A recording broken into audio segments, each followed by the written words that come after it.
Picture, if you will, the world as it breathed long before the concept of a clock ever fractured the continuity of existence. We are standing on the edge of the Great Rift Valley, a jagged, beautiful wound in the Earth's crust that stretches across the heart of Africa. The air is thick with the scent of sun-baked acacia and the musk of migratory herds. The sun, a heavy orb of molten gold, hangs suspended above the horizon, casting shadows that stretch like reaching fingers across the savanna. This is the Pleistocene, an epoch of giants and of terrifying, beautiful indifference. In this light, the world feels complete, a finished masterpiece where every creature knows its place. Every instinct is honed to a razor's edge, and every heartbeat is a rhythmic response to the immediate demands of the earth. And here, amidst the tall grasses and the shimmering heat, we find a familiar silhouette. She stands atop a small rise, her skin burnished by the relentless sun, her eyes scanning the distance for the telltale dust clouds of a predator or the movement of prey. If you were to see her today, dressed in the fabrics of our modern world, she would vanish into the crowd. She is anatomically modern, the same high forehead, the same delicate chin, the same graceful bipedal gait that defines every person you have ever known. Her bones are already shaped into the arches of a marathon runner, and her hands, with their long, nimble fingers and opposable thumbs, possess the latent capability to play a piano or perform surgery. Yet, in this moment, those hands hold only a simple, unworked stone. Her mind, housed within a skull identical to your own, is a vast, silent cathedral. There are no words in her head, no names for the stars, no stories of the ancestors to comfort her in the dark. She exists in a profound, heavy stillness, a biological masterpiece locked in a dark room. This is the great enigma of our origins, the silence that stretched for 200,000 years. Science calls it the Great Stasis, a ghost period in the human biography where we were biologically us, but behaviorally other. We possess the hardware of genius, the cooling, massive weight of a brain 3 times the size of our primate cousins, but the spark of the mind had not yet been struck. We were a species in waiting. For thousands of generations, the sun rose and set, the rains came and went, and the lineage of humanity persisted through a long prehistoric winter of the spirit. There are no cave paintings from this era, no intricate beads carved from ostrich eggshells, no complex burials where the dead are sent into the earth with flowers or tools.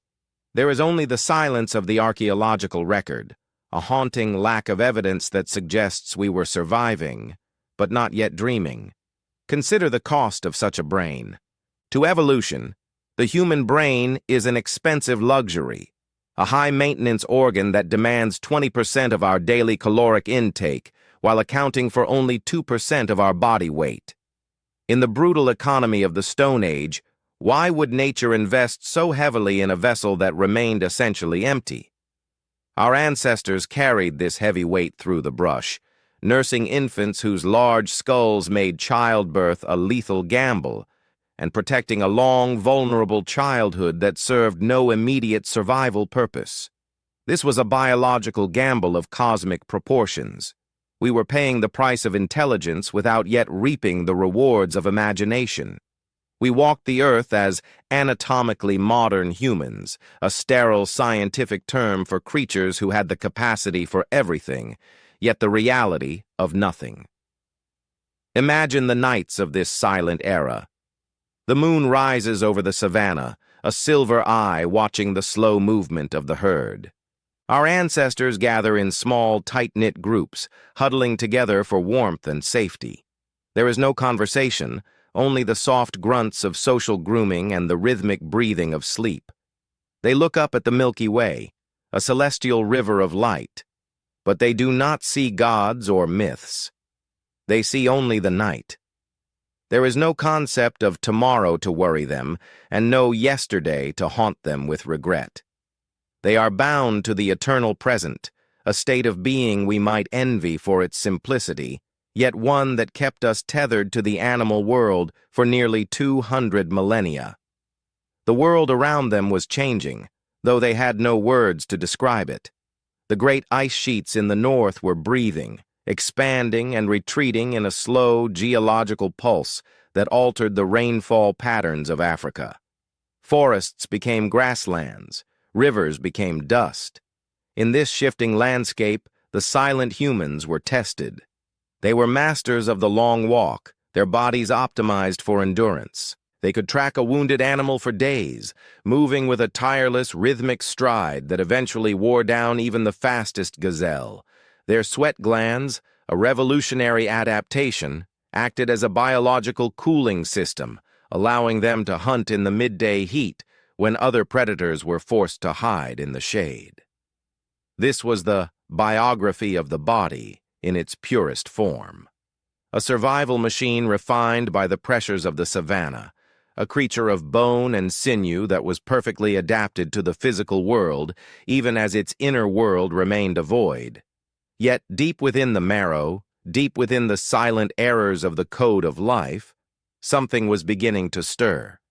Evolution does not move in a straight line. It moves in fits and starts, in long periods of boredom punctuated by moments of radical transformation. The silence was not a sign of failure, but a sign of preparation. We were like a forest in the height of summer, dry, still, and waiting for the single spark that would ignite a conflagration. The great stasis was a crucible. It forced us to master the physical world before we were allowed to enter the mental one. It ensured that when the storm of the mind finally arrived, it would be housed in a body strong enough to sustain it. But why the wait? Why did we possess the large brain for so long before we began to use it for art, for symbolism, for language? This is the prehistoric time gap that science cannot fully explain. Some believe it was a matter of neural connectivity, a subtle rewiring of the brain's inner pathways that allowed different regions to talk to one another for the first time. Others suggest it was a cultural threshold, a slow accumulation of knowledge that finally reached a tipping point. But in the poetic light of our campfire, perhaps we can see it as a sacred pause, a time for the species to simply be before the burden of knowing was placed upon our shoulders. As the eons drifted by, the stillness remained. A child would be born, live its life, and die, leaving behind only a few discarded stone flakes and a set of teeth that tell a story of hard-won nutrition. Their life was a cycle of sun and shadow, hunger and satisfaction. They felt the biting cold of the rare frost and the scorching heat of the drought, but they did not seek to explain them. They were part of the landscape, as much a feature of the earth as the granite outcroppings or the winding rivers. They were the silent witnesses to a world that was about to be shattered by the arrival of the Word. And yet, if you could look into the eyes of one of these ancestors, perhaps a young man sitting by a drying watering hole, you would see a familiar glimmer. It is the same gaze you see in a modern child before they learn to speak, a pure, unfiltered curiosity, a raw processing of the world that precedes the filter of language. He watches a hawk circle above, his mind tracking its trajectory with a sophisticated spatial awareness. He is not thinking hawk, he is seeing the hawk. He is experiencing the world with a sensory intensity that we, in our word-heavy lives, have largely forgotten. This was the Stone Age advantage, a mind that was entirely attuned to the frequency of nature. The transition, when it finally began, was not a sudden roar, but a whisper. It may have started in the caves along the coast of South Africa, where the bounty of the sea provided a stable, nutrient-rich diet of shellfish. Here, the brain was fueled by omega-3 fatty acids, the premium fuel for neural growth. In these coastal sanctuaries, we find the first cracks in the silence. A piece of red ochre, scratched with a crosshatch pattern 75,000 years ago. A cluster of snail shells, pierced to be worn as beads. These are the first stuttering syllables of the human soul. They are the evidence that the internal mirror was beginning to clear, that we were starting to see ourselves as something distinct from the environment. But these were only flickers in the dark. The great stasis would hold for a little longer, the silence of the savannah remaining largely unbroken. We were still standing on the precipice, looking out over the abyss of our own potential. The brain was there, the hands were there, the voice was there. But the conductor had not yet taken the stage. The world remained a place of things, not ideas.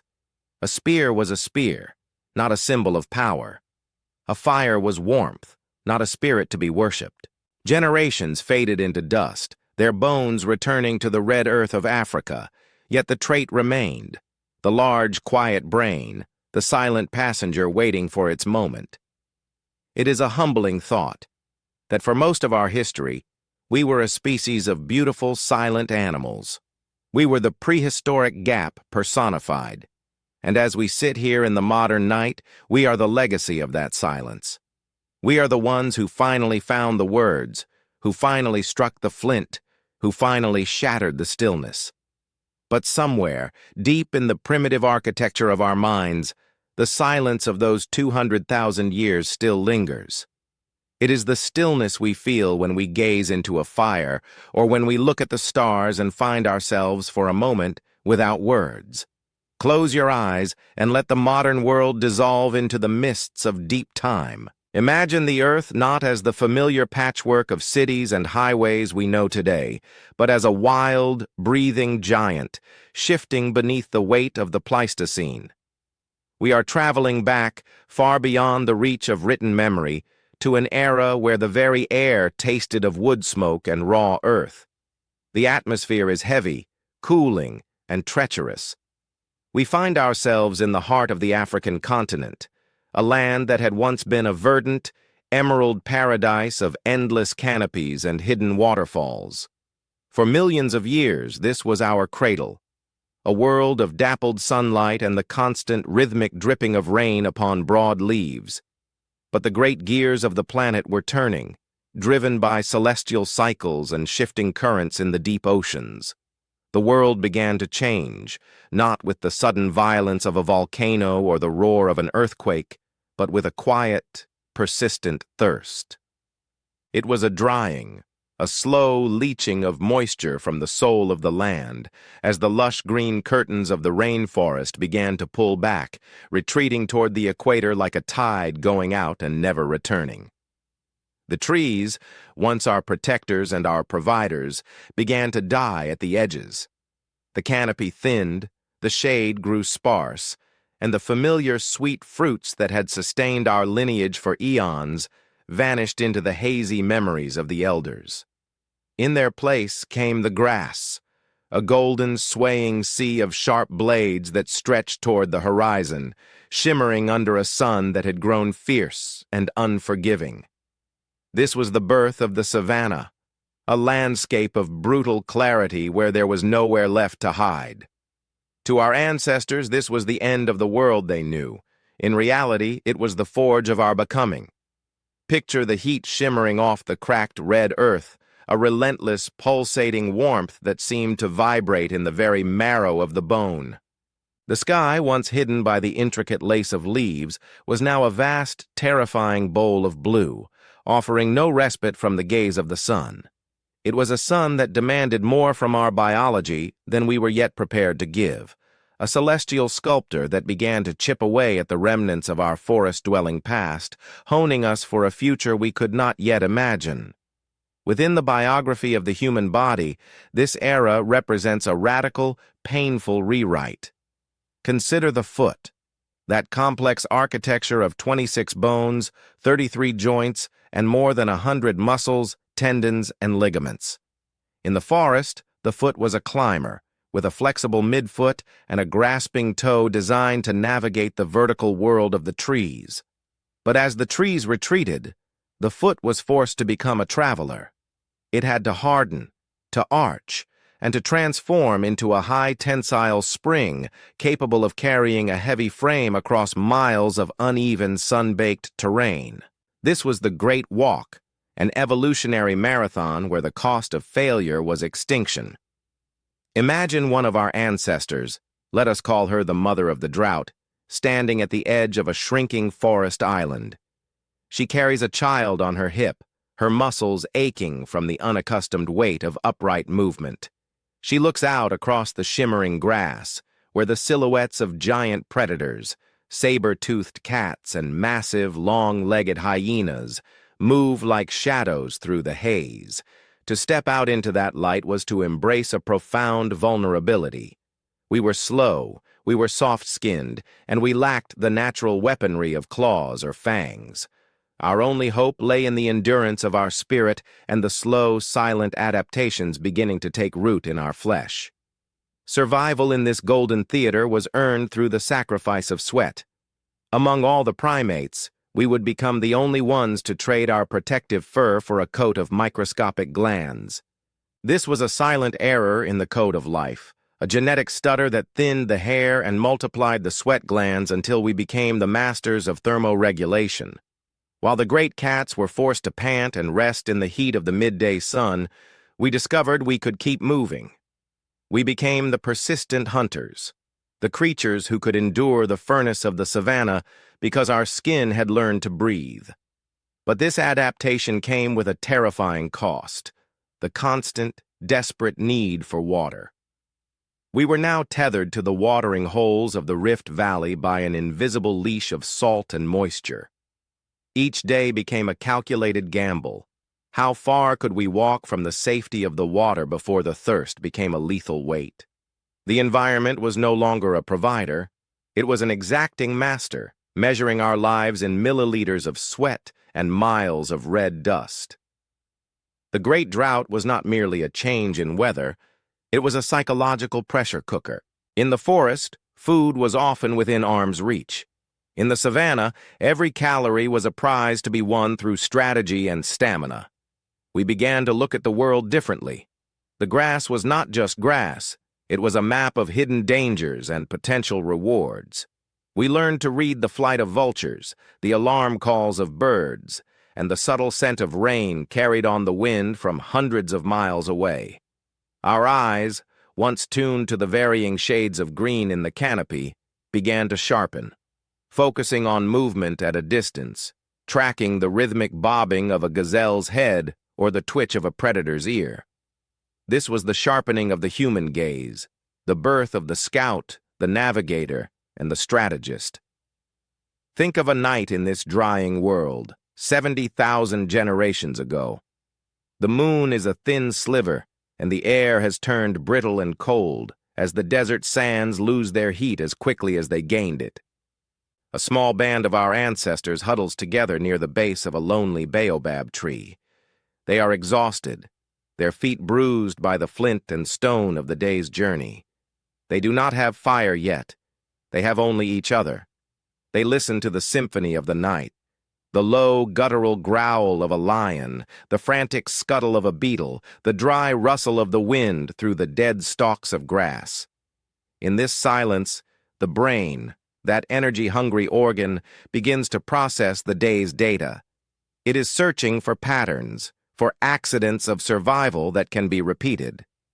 Perhaps one of them noticed that a certain stone, when broken, creates a sharp edge that can cut through the tough hide of a scavenged carcass. This was the first glimmer of the technological mind, a mind born not of leisure, but of the absolute necessity of the drought. The drought forced us to become scavengers of opportunity. We followed the great herds, moving through the dust of their passage, waiting for the leftovers of the true killers.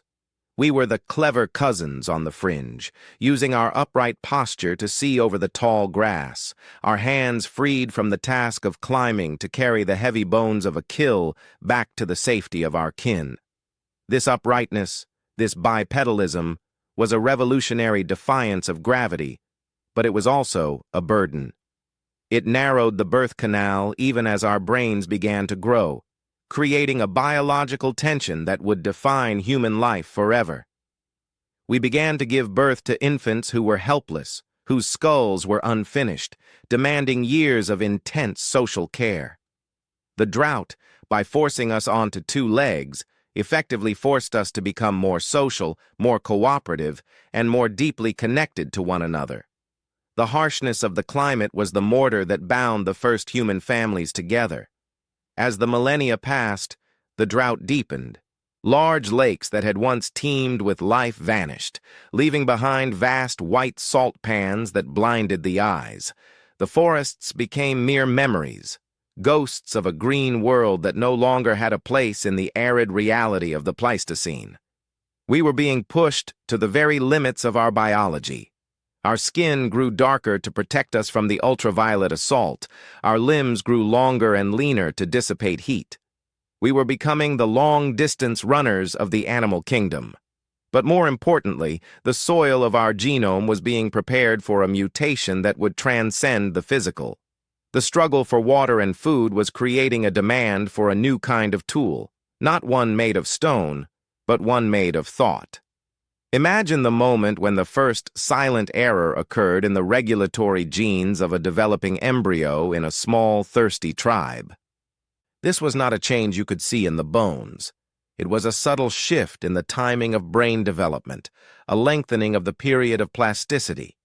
This child would stay young and curious for longer than any before it. In the midst of the great drought, where every resource was scarce, this child was a gamble, a mouth that would need to be fed for a long time before it could contribute. But this child's mind was a sponge, soaking up the complexities of the social group and the nuances of the environment. This was the ancient accident that rewrote our destiny. The drought had created the conditions where such a gamble was necessary. We needed more than just instinct. We needed innovation. We can still see the vestiges of this era in our own lives today.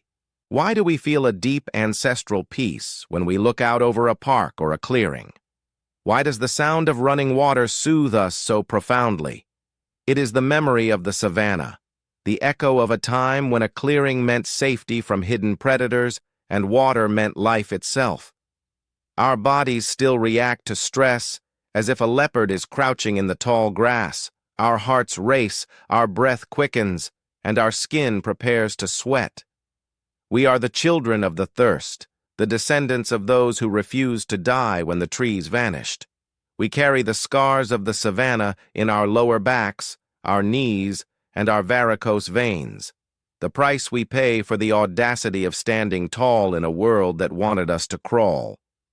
The great drought was the ultimate cradle. It was not a soft place of rest, but a hard, jagged place of testing. It stripped away the comforts of the forest and left us with nothing but our endurance and our emerging wit.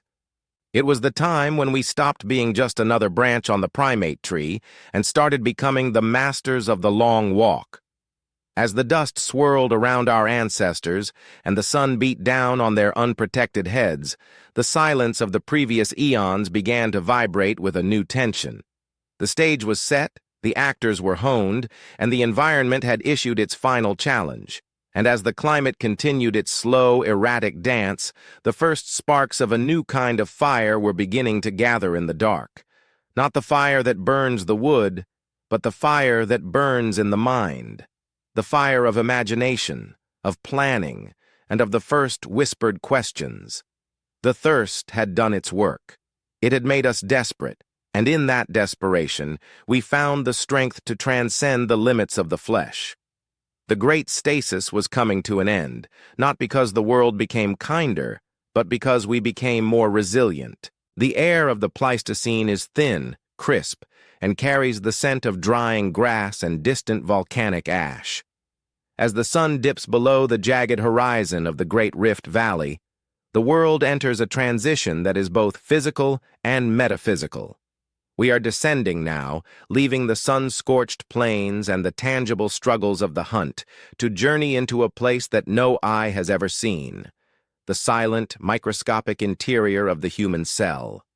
Here, amidst the coiling ladders of the genome, the true history of our species was written, not in blood or stone, but in a language of chemical light and ancient ink. It is a world of breathtaking precision, where the instructions for every heartbeat, every curve of a bone, and every blink of an eye are replicated with a fidelity that borders on the miraculous. Yet in this sacred, quiet space, the universe occasionally allows for a moment of creative imperfection. In the darkness of the genetic nursery, where the code of life is copied time and time again across the eons, a stutter occurred. A tiny deviation, a microscopic slip of the molecular pen, occurred in the blueprint of a single individual.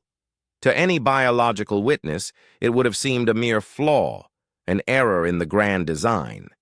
But this was the ancient accident that would rewrite the destiny of the Earth.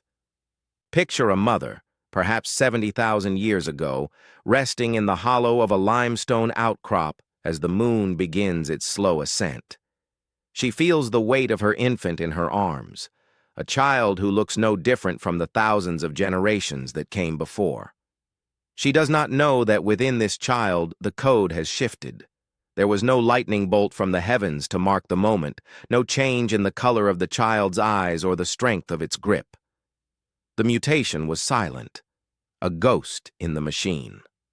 While the rest of the animal kingdom remained locked in the iron grip of instinct, where a smell triggers a hunt, and a sound triggers flight in a straight, unyielding line of cause and effect, this child's internal world was beginning to rearrange itself. The silent error was targeting the architecture of the brain, specifically the prefrontal cortex, that budding garden at the front of the skull that had, until now, been a modest and utilitarian space. The expansion of this sacred space was not a gift of speed or brawn. In fact, it came with a staggering biological cost. This new, burgeoning brain was an energy thief, demanding a constant stream of glucose and oxygen that forced the body to make a pact with hunger. To nourish this vessel of genius, the body had to trade away its thick, powerful muscles and its efficient, short digestive tract. We were becoming physically weaker, more vulnerable, and more dependent on the quality of our food. But in return for this fragility, the neurons began to fire across the synaptic sea in patterns that were entirely new. Information that had once flowed in isolated channels began to bridge the gaps. For the first time, the part of the brain that recognized a sound could speak to the part of the brain that remembered a face, and the part that felt fear could suddenly communicate with the part that understood the cycles of the moon. This was the birth of the looping mind, a consciousness that could step outside of the present moment and gaze, for the first time, into the shimmering possibility of the future. Imagine this child growing into a young man, standing at the edge of a watering hole during the height of the dry season. For his ancestors, the sight of a drying pool was a simple signal: stay and perish, or move and survive. But for him, the software of the soul is beginning to run. As he looks at the cracked mud, he does not just see the absence of water. He sees a pattern. He remembers the way the grass turned brown before the pool shrank, and he connects it to the way the sun sits lower in the sky. He is beginning to weigh the past against the future.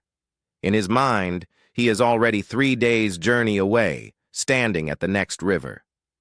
This is the miracle of mental time travel, a capacity granted by that microscopic stutter in the genome. He is the first creature on Earth to experience the ache of tomorrow, the ability to worry about a thirst that has not yet arrived, and to plan for a survival that requires more than just reflex. This shift in the code of life was essentially a reorganization of the inner nursery. In the primate world, the brain matures quickly, locking the individual into the rigid behaviors of adulthood within a few short years. But the human mutation introduced a profound delay, a biological slowing down known as neoteny. We began to stay young for much longer. Our skulls remained flexible, our curiosity remained unsated, and our neural pathways remained open to the influence of the environment for a decade or more. This was a dangerous adaptation. It meant our children were helpless for years, requiring a level of social cooperation and protection that would eventually lead to the birth of the tribe and the village. We were trading the certainty of instinct for the plasticity of learning. The cost was a long, perilous childhood, but the reward was the ability to inherit not just genes, but the collective wisdom of the elders. As the neurons sparked and connected, a new phenomenon began to emerge: the metaphor. To a silent human, a piece of flint was a tool to be used and discarded. But to this new mind, the flint could become something else. It could be shaped to resemble the tooth of a lion, capturing the power of the predator within the stone. We were becoming capable of seeing one thing and thinking of another. This was the end of the time gap of the spirit. The world was no longer a collection of mere objects. It was becoming a landscape of symbols. The biological hardware had finally reached a level of complexity where it could support the weight of a soul. We began to name the world, pinning labels to the wind, the stars, and the beasts, and in doing so, we began to exert a strange, new power over the environment. We were no longer just living in the world. We were beginning to tell a story about it. Consider the sensory experience of this transition. The world did not change, but the feeling of being in the world was transformed. The crunch of snow underfoot in the northern reaches of our migration was no longer just a cold sensation. It became a signal of the coming hunt, a texture to be remembered and shared. The smell of wood smoke was no longer just a sign of fire. It became the scent of home, a place where the stories were told. We were starting to build a world of meaning atop the world of matter. This was the sacred unveiling of our own origins, the moment we stepped out of the darkness of the animal kingdom and into the twilight of the human one. The mutation was a mistake that saved us, a flaw that allowed us to perceive the beauty of the very universe that had created us. Generations faded into the red dust of the savannah, but the stutter in the code persisted, refined and polished by the relentless pressure of survival. We were the masters of the loop and spark, the creatures who could imagine a spear before it was carved, a trap before it was set, and a god before the first altar was built. This was the Stone Age advantage, a mind that could simulate reality before it had to face it. We were vulnerable, yes, soft-skinned and slow, but we carried within our skulls a weapon that no claw could match. We carried the ability to dream. And as we moved across the continents, through the biting cold of the Ice Age and the lush forests of the Holocene, we carried this ancient accident within us, a silent passenger that continues to fire in the brains of every person alive today. But this gift came with a shadow, a duality that defines the human condition. The same prefrontal cortex that allows us to plan a harvest also allows us to contemplate our own mortality. The same looping mind that can envision a cathedral can also become trapped in the cycles of anxiety and regret. We became the only creatures on the planet who could suffer from a future that never happens, or mourn a past that cannot be changed. This is the cost of the soul, the burden of awareness that we took on when the genome shifted. We are the architects of our own internal heavens and hells, a species defined by the tension between our biological limitations and our infinite imaginations. As we look back at this ghost period through the lens of modern science, we see that we are the result of a long, quiet conversation between the environment and the code of life. The drought had pruned us, the savanna had honed us, and the mutation had finally set us free. The time gap was the silence before the storm, the long breath before the first word was spoken.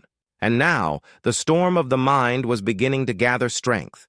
It would start with a few marks on a cave wall, a few beads on a string, and a few whispered names for the stars. The long slumber was over. The masterpiece was no longer locked in a dark room. The door had been nudged open by a microscopic error, and the light of consciousness was starting to spill across the threshold of the world. And as the night deepens, and the embers of our own modern fires grow dim, we might wonder, is the code still shifting? Are there silent errors occurring even now, in the quiet interiors of our own cells, preparing our descendants for a transformation we cannot yet conceive? We are part of a continuous flowing narrative, a biography that began in the dust and is reaching for the stars. The software of the soul is still being written, and we are both the writers and the story itself. The silence has been broken, and in its place, we have the endless beautiful noise of the human heart. The Pleistocene night is a vast and velvet weight, a darkness so profound that it seems to have a texture of its own, pressing against the skin like the fur of some gargantuan sleeping beast. We are standing on the edge of a world that has no name for itself, a world where the stars are not constellations, but merely cold, piercing points of light in an infinite obsidian sea.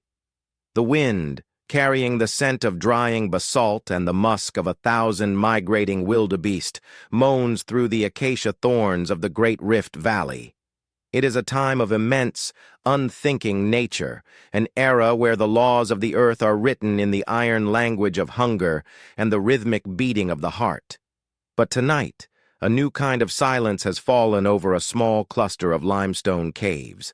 It is not the silence of sleep, but the silence of a transformation so deep that it will eventually ripple outward to touch every corner of the planet. We are witnessing the arrival of a new and terrifying passenger in the human journey, the self. For 2 million years, our ancestors had looked out at the world with the eyes of the master predator.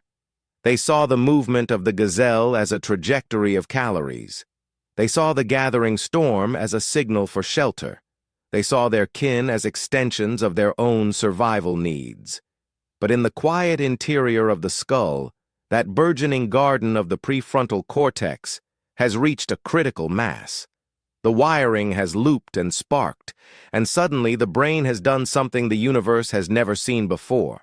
It has turned its gaze inward.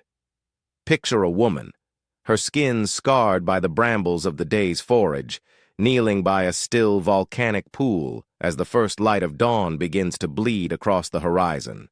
For all the generations before her, a reflection in the water was a distraction, a stranger to be ignored or a rival to be barked at. But as she leans forward, the cool dampness of the earth beneath her palms, something snaps in the architecture of her mind. She looks at the liquid glass, at the curve of the brow and the depth of the dark irises, and for the first time in the history of the world, a creature thinks, "That is me." This was the dawn of the internal mirror, the moment the soul was polished to a shine. It was a biological epiphany that came with no fanfare, no trumpet blasts, only the quiet ripple of a finger touching the water's surface. This self was not a bone or a muscle. It was a ghost born of complexity, a character with its own history, its own fears, and its own emerging desires. The biography of the human body has always been a tale of survival versus vulnerability, but here, the vulnerability shifted from the flesh to the spirit. To be I is to be separate. To be I is to be lonely. As she stands up and walks back toward the embers of the morning fire, she carries with her a heavy, beautiful burden that no other creature on the savannah possesses. She is no longer just a part of the landscape. She is an observer of it. The world has become a stage, and she is the lead actor in a drama that has only just begun. As the eons of the Pleistocene drifted by, this internal mirror grew more sophisticated, more relentless. In the silence of the night, as the embers of the fire died down into glowing red eyes in the dark, our ancestors began to hear something new. It was a voice that did not come from the wind or the rustle of the trees. It was the internal monologue, the endless, flickering stream of thought that defines our waking lives. Imagine the psychological shock of this transition. For millions of years, the mind had been a quiet hall of mirrors, reflecting only the immediate needs of the present. Now, it was a crowded theater. A man sits by the fire, his hands calloused from napping flint, and he finds he cannot stop the flow of the inside voice. It whispers of the hunt that failed yesterday. It wonders about the hunger of tomorrow. It asks questions that have no answers in the physical world. Why did the sun go away? Where did the breath of the old one go when they stopped moving?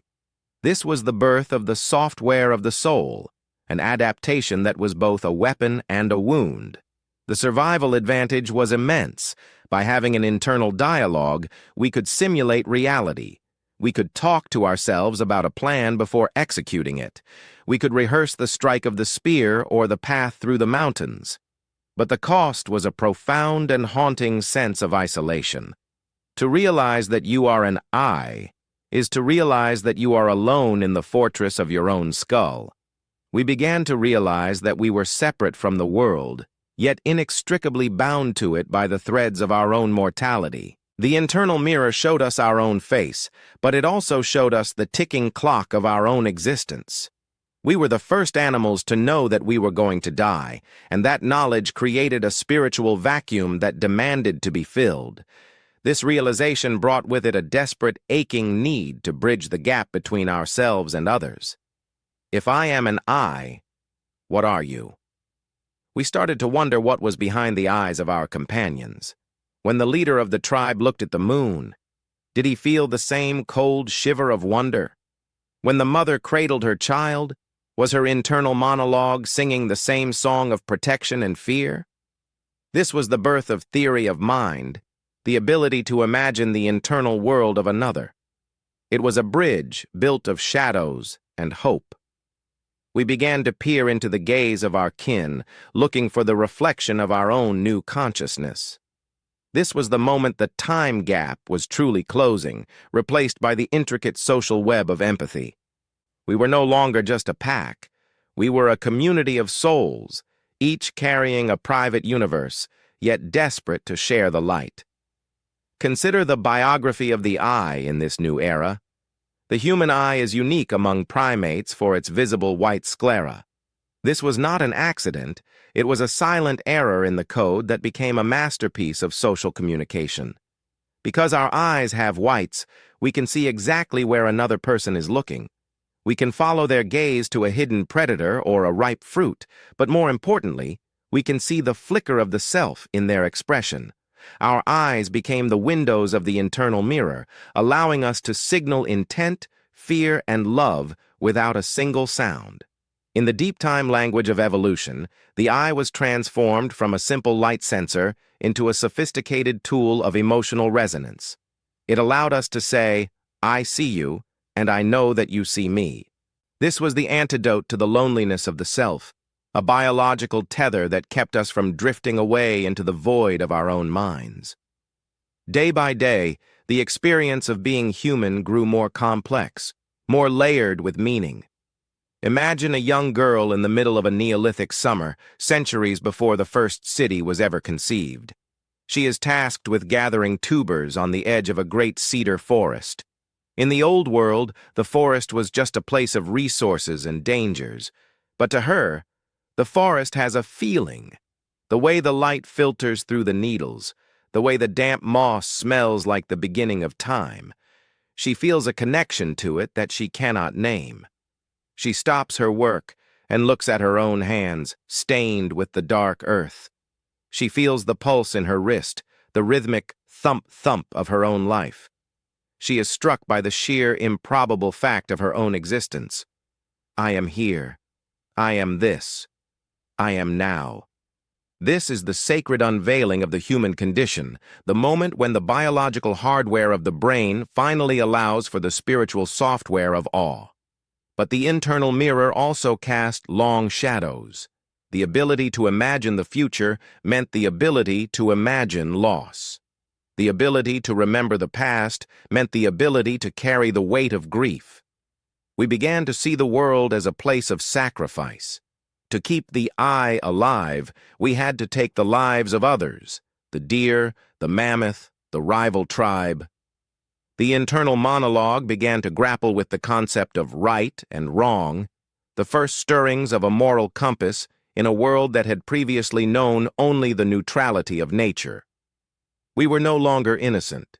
We were self-aware, and therefore, we were responsible. The great stasis of the animal mind was over, replaced by the restless, churning engine of the human conscience.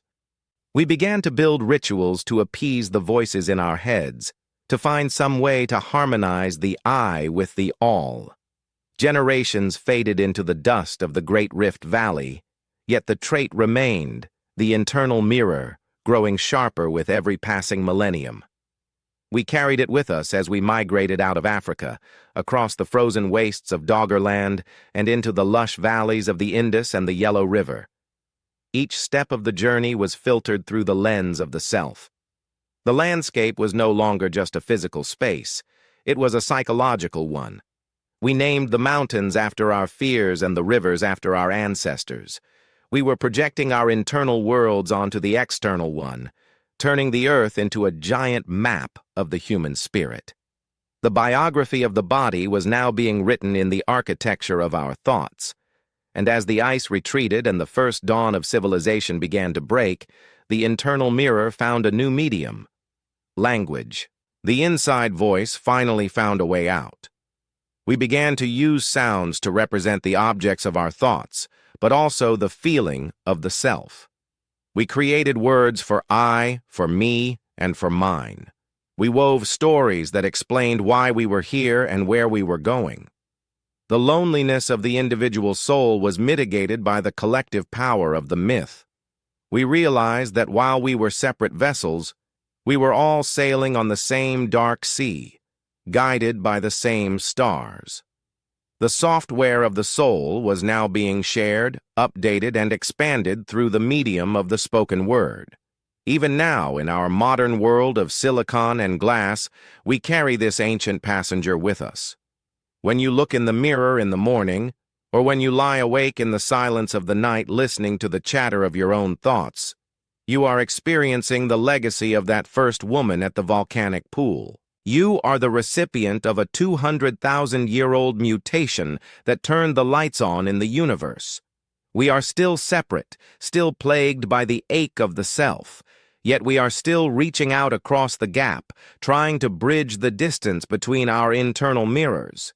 We are the self-aware ape, a creature of bone and stardust that can look at the infinite cosmos and say, I am a part of this. The heavy, beautiful burden of consciousness is our greatest gift and our greatest struggle. It is the fire that warms us and the fire that burns us. But as you drift toward sleep, remember that the I you carry is not a solitary thing. It is a thread in a vast, evolutionary tapestry, a voice in a choir that has been singing since the first spark of the prefrontal cortex. You are the culmination of the long walk, the final chapter in the story of the mind's awakening. The internal mirror is clear, the light is bright, and the silence of the ancient world has been replaced by the eternal shimmering song of the human soul. The sun has set over the tundra, leaving a bruised purple stain on the western horizon. The great herds of reindeer have settled into the valleys, their breath rising in white plumes against the encroaching dark. The wind, which has howled across the steppe all day, carrying the grit of the glacial moraines, finally drops to a whisper. It is the hour of the wolf, the hour when the safety of the horizon dissolves into the ambiguity of the night. But tonight, we are not looking at the stars. We are turning our backs on the sky. We are following a solitary figure away from the warmth of the communal fire, away from the safety of the clan, and toward a jagged fissure in the limestone cliff face. This is the mouth of the underworld, the throat of the earth. As we cross the threshold, the temperature plunges. The dry, biting cold of the Ice Age winter is replaced by a constant, damp chill, a breath from the deep past that smells of wet stone, bat guano, and the mineral tang of water filtering through rock for 1,000 years. We are entering the era of the cognitive revolution, but to the person walking before us, it is simply a quest for the sacred. They carry a fragile vessel in their hands, a hollowed-out stone filled with animal fat, a twist of moss serving as a wick. With a spark from a flint, the moss catches, and a small, trembling sphere of orange light pushes back the crushing weight of the absolute dark. This light is the only thing that anchors us in space. Beyond its reach, the cave is a void, a sensory deprivation tank that forces the mind to turn inward. Here, in the belly of the mountain, the world of survival, of hunger, of predators, of freezing winds, ceases to exist. The silence is absolute, save for the rhythmic drip of water from a stalactite, a sound that measures time not in seconds, but in centuries. This journey into the dark is the physical manifestation of a psychological shift. For millions of years, our ancestors lived entirely in the light. They were creatures of the day, governed by the visual reality of the savannah. But as the silent error in the genome took hold, as the prefrontal cortex expanded and the neural pathways looped and sparked, the human mind began to crave a space that matched its new internal depth. The cave became the externalization of the skull. It was a dark, enclosed space where images could be projected, where memories could be replayed, and where the invisible could be made visible. To enter the cave was to enter the mind itself. Watch the figure as they move deeper. They are not walking with the confident stride of the hunter on the plains. They are moving with reverence, crouching low to avoid the hanging teeth of rock, touching the walls with a sensory focus that borders on the erotic. They are feeling for the skin of the stone. To them, the rock is not dead matter. It is a membrane, a thin veil separating the world of the living from the world of the spirits. They are looking for a surface that speaks to them, a curve in the wall that suggests the shoulder of a bison or the flank of a horse. This is the biography of the eye adapting to a new purpose, pareidolia, the ability to see patterns in the chaos. The same instinct that allowed us to spot a leopard hiding in the dappled leaves is now being used to find the spirit of the animal hiding in the stone. They stop before a smooth, pale expanse of limestone. The flame of the fat lamp flickers, casting long, dancing shadows that seem to have a life of their own. The artist sets the lamp down on a ledge. They open a small pouch made of soft leather. Inside, there is magic.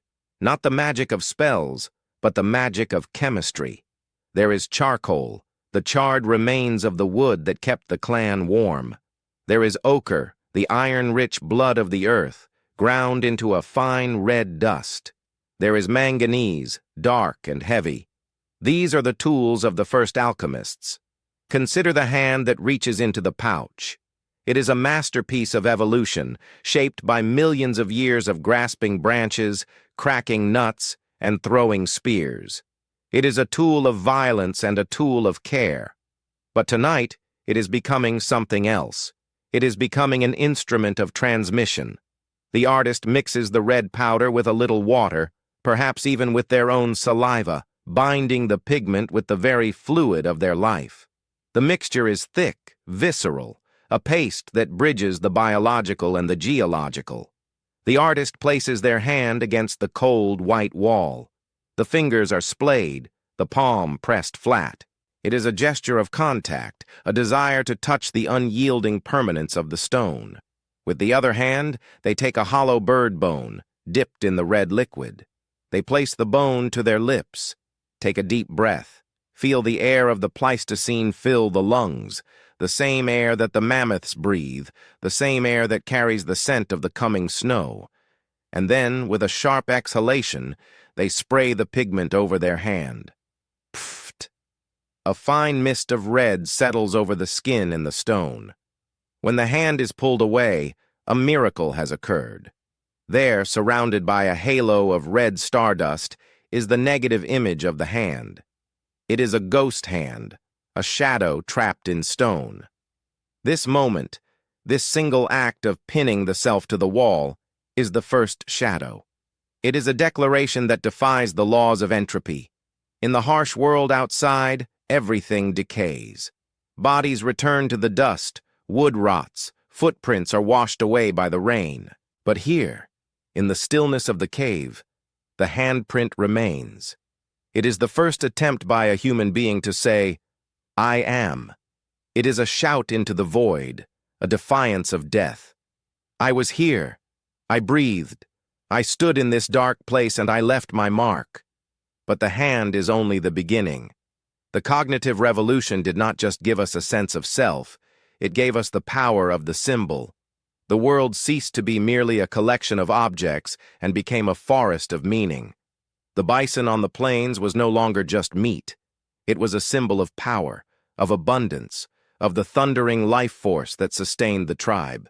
To capture the bison on the wall was to capture its spirit, to negotiate with the forces of nature. The artist picks up a piece of charcoal. It is cool and brittle. They look at the wall again, and in the flickering light, they see the animal waiting to be born. With a confident, sweeping motion, they draw a line. It is not a hesitant scratch. It is a line of fluid grace, born of a lifetime of observation. They know the anatomy of the horse better than they know their own face. They know how the muscle bunches at the shoulder when it rears. They know the delicate taper of the fetlock.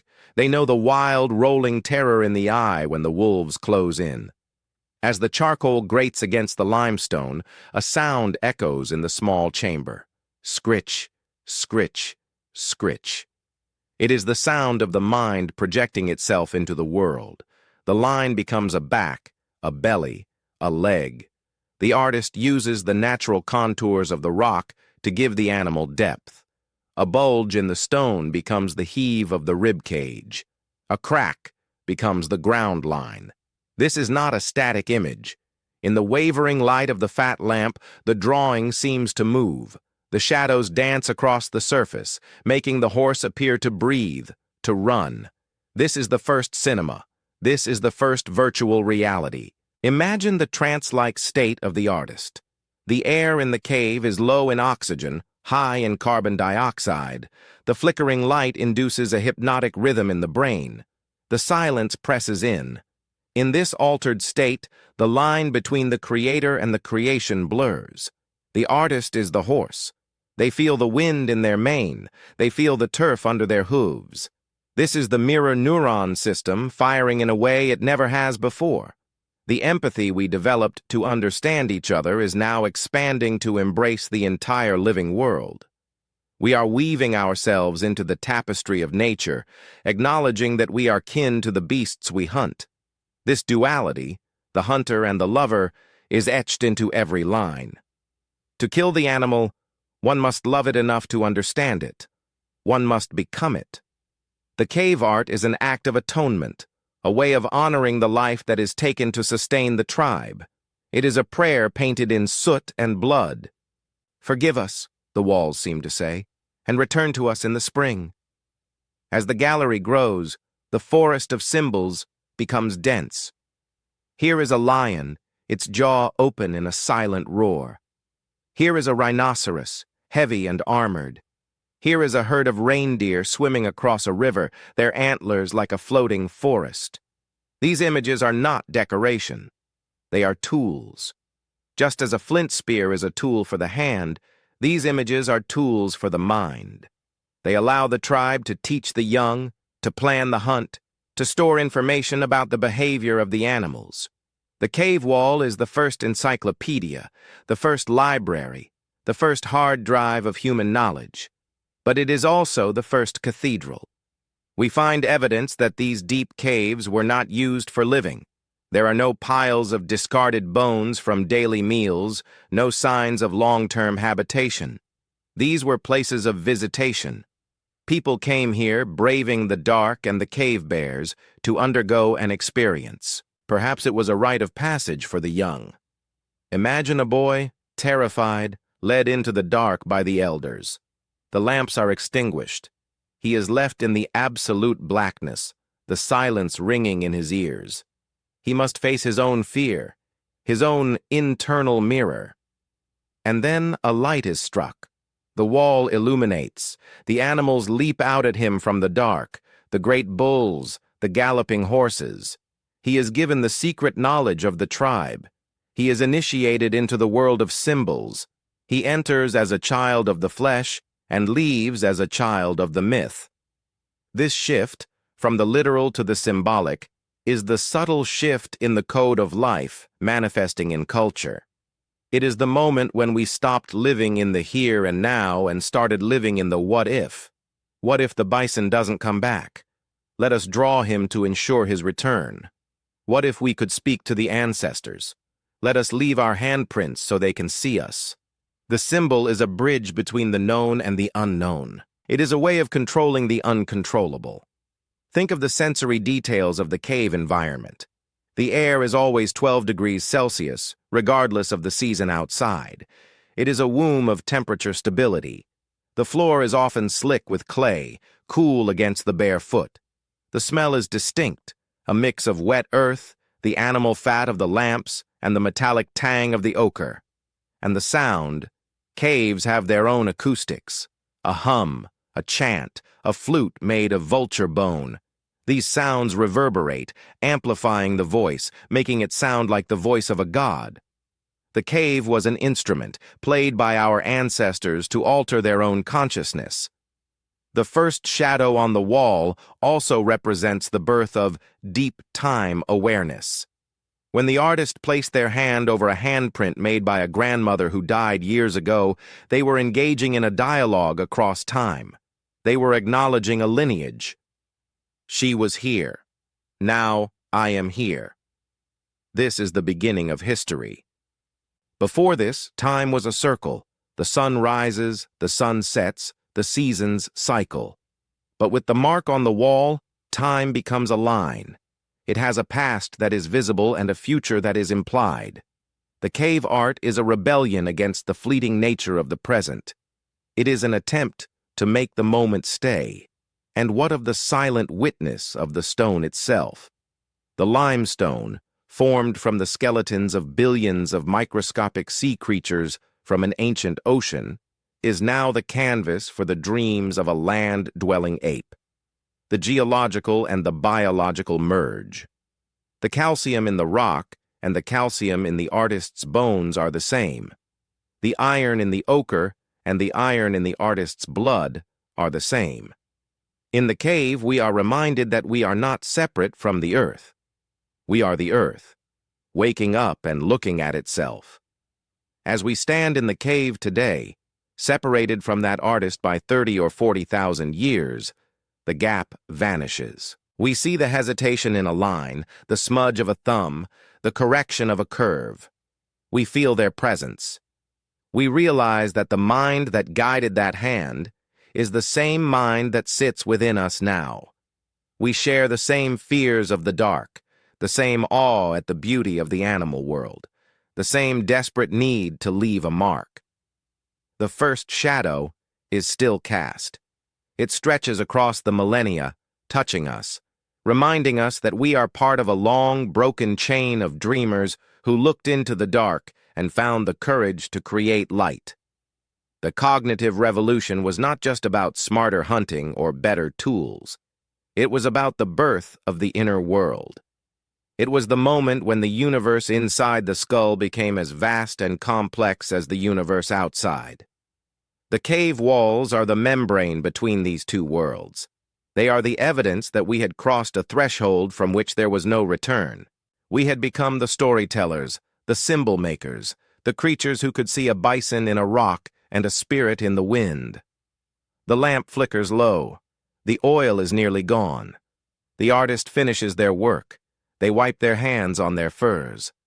They take one last look at the wall, the forest of symbols glowing in the dying light. They turn and begin the long walk back to the surface, back to the cold wind and the stars. But they are not the same person who entered. They have left a piece of themselves behind, a shadow that will outlast their bones, outlast their tribe, and outlast the very climate that shaped them. They have planted a flag in the deep time of the earth. The silence of the cave returns, but it is no longer empty. It is filled with the breathing of the painted horses, the gaze of the red lions, and the ghostly warmth of the handprints. The dark room is no longer locked. The masterpiece has been revealed. And in the silence, the first shadow waits for the next pair of eyes to find it, to unlock the memory, and to bridge the divide between the seen and the unseen. Listen to the silence of the world as it was 50,000 years ago. It is not a true silence, of course. The Pleistocene air is alive with the vibrato of cicadas, the percussive snap of breaking branches, and the haunting melodic calls of the birds that govern the canopy. The wind, rushing through the tall grasses of the savanna or whistling through the crags of the glacial valleys, has its own voice, a low, mournful hum that has been the soundtrack of the earth since the cooling of the crust. But amidst this symphony of natural sound, there is a void. There is a specific frequency missing. For millions of years, the vocal cords of the great apes had produced grunts of warning, screeches of dominance, and soft coos of comfort. These were sounds of the now, immediate biological reactions to pain, fear, or pleasure. They were signals, not stories. The world waited, held in a state of mute anticipation, for a sound that could detach itself from the present moment and travel through time.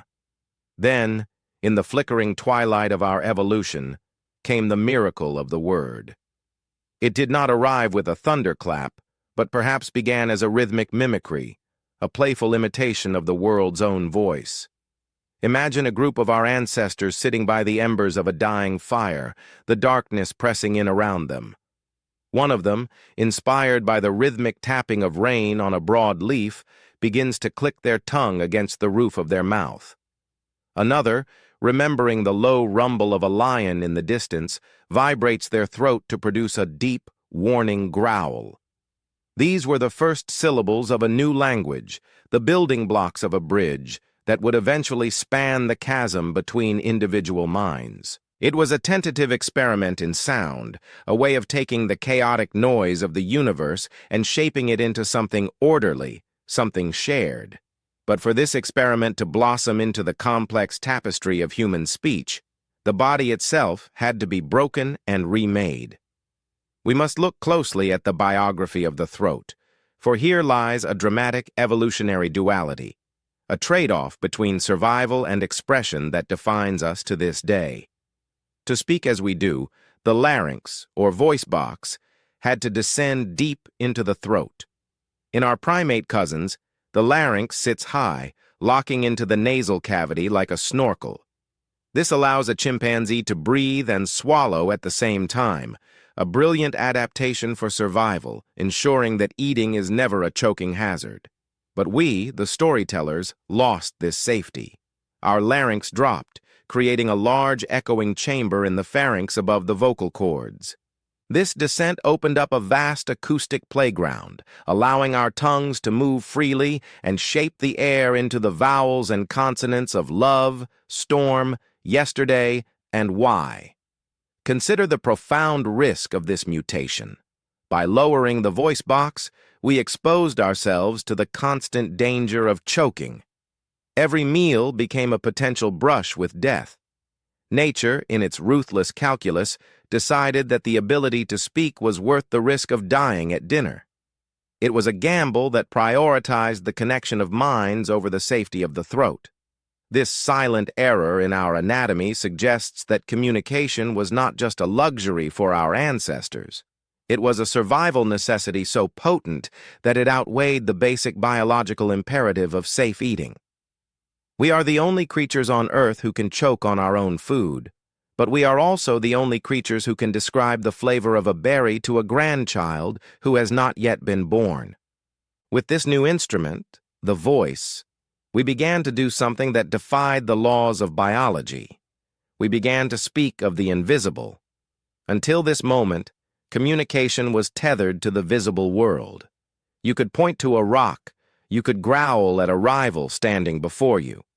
But you could not speak of the rock that was 3 days' walk away, or the rival who had died last winter.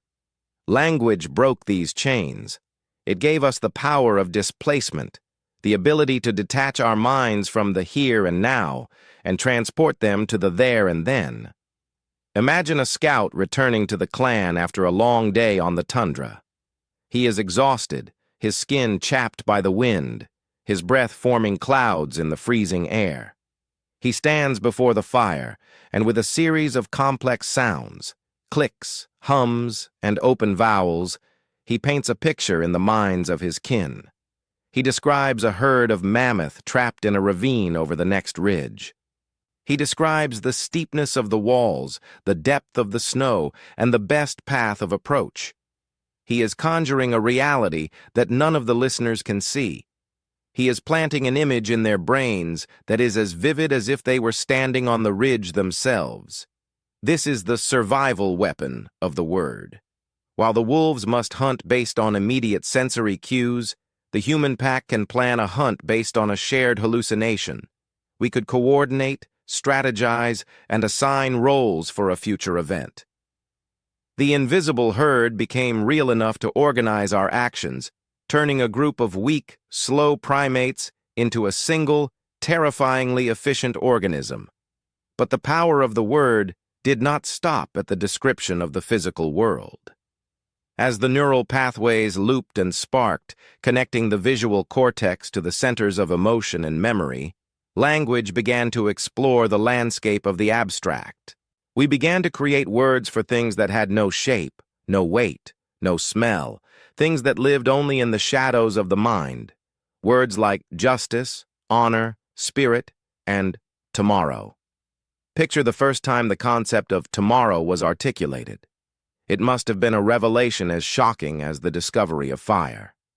To name the future is to claim it. To speak of tomorrow is to realize that the sun will rise again, that the pain of the present is temporary, and that we can influence the shape of events to come. It allowed us to make promises. I will bring you meat. I will protect you. The promise is a uniquely human invention, a bridge of words built across the river of time. It bound individuals together in a web of trust and expectation that was stronger than any muscle. And then, there was the why. The human brain, now awake and asking questions, used language to probe the mysteries of existence. Why does the rain fall? Why does the moon change its face? Why do we die? In the absence of science, we used language to weave myths. We gave the thunder a name and a personality. We gave the river a spirit. We sat around the fire, the hearth of the story, and we spun tales that explained the chaos of the world. These myths were not lies. They were a shared reality, a glue that held the tribe together. If we all believed that the great bear in the sky watched over us, then we were all brothers and sisters under its gaze. Language created the tribe not just as a genetic unit, but as a cultural one. We became people of the word. The time gap that had separated us from true consciousness vanished because we could finally tell our own tale. Before language, knowledge died with the individual. A genius who figured out a better way to nap Flint could only teach those who watched him directly. When he died, his wisdom often died with him. But with language, the flame of knowledge could be passed from one generation to the next, growing brighter with each transfer. We became the time binders. An elder could sit with a child and say, "Do not eat the red berries. They bring the sleep that does not end." In one sentence, the elder transferred a lifetime of dangerous trial and error to the child, saving them from death.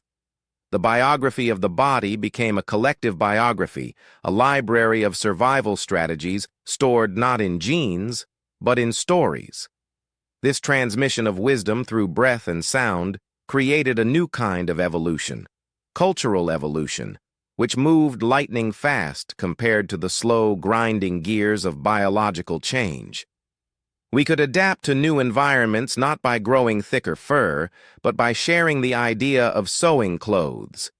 We could conquer new prey not by growing sharper teeth, but by sharing the design of a better spear. Language was the ultimate survival weapon because it allowed us to outthink the world.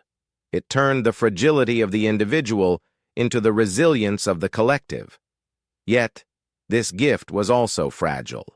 It lived only on the breath. In the era before writing, a story forgotten was a story lost forever. The keepers of the word, the storytellers, the shamans, the elders, were the most vital organs of the tribe. Their memories were the archives of the people. To listen to them was a sacred duty. Imagine the hypnotic rhythm of the storyteller's voice, rising and falling with the flames, using repetition and rhyme to anchor the history in the minds of the listeners. This rhythmic, poetic speech, the very style we are using now, was a mnemonic device, a tool to help the brain hold on to the invisible. As you lie here, safe in the modern night, consider the legacy of this ancient miracle. The voice you hear in your head, your own internal monologue, is the echo of those first conversations on the savannah. You are using the same neural machinery, the same descended larynx, the same complex tongue.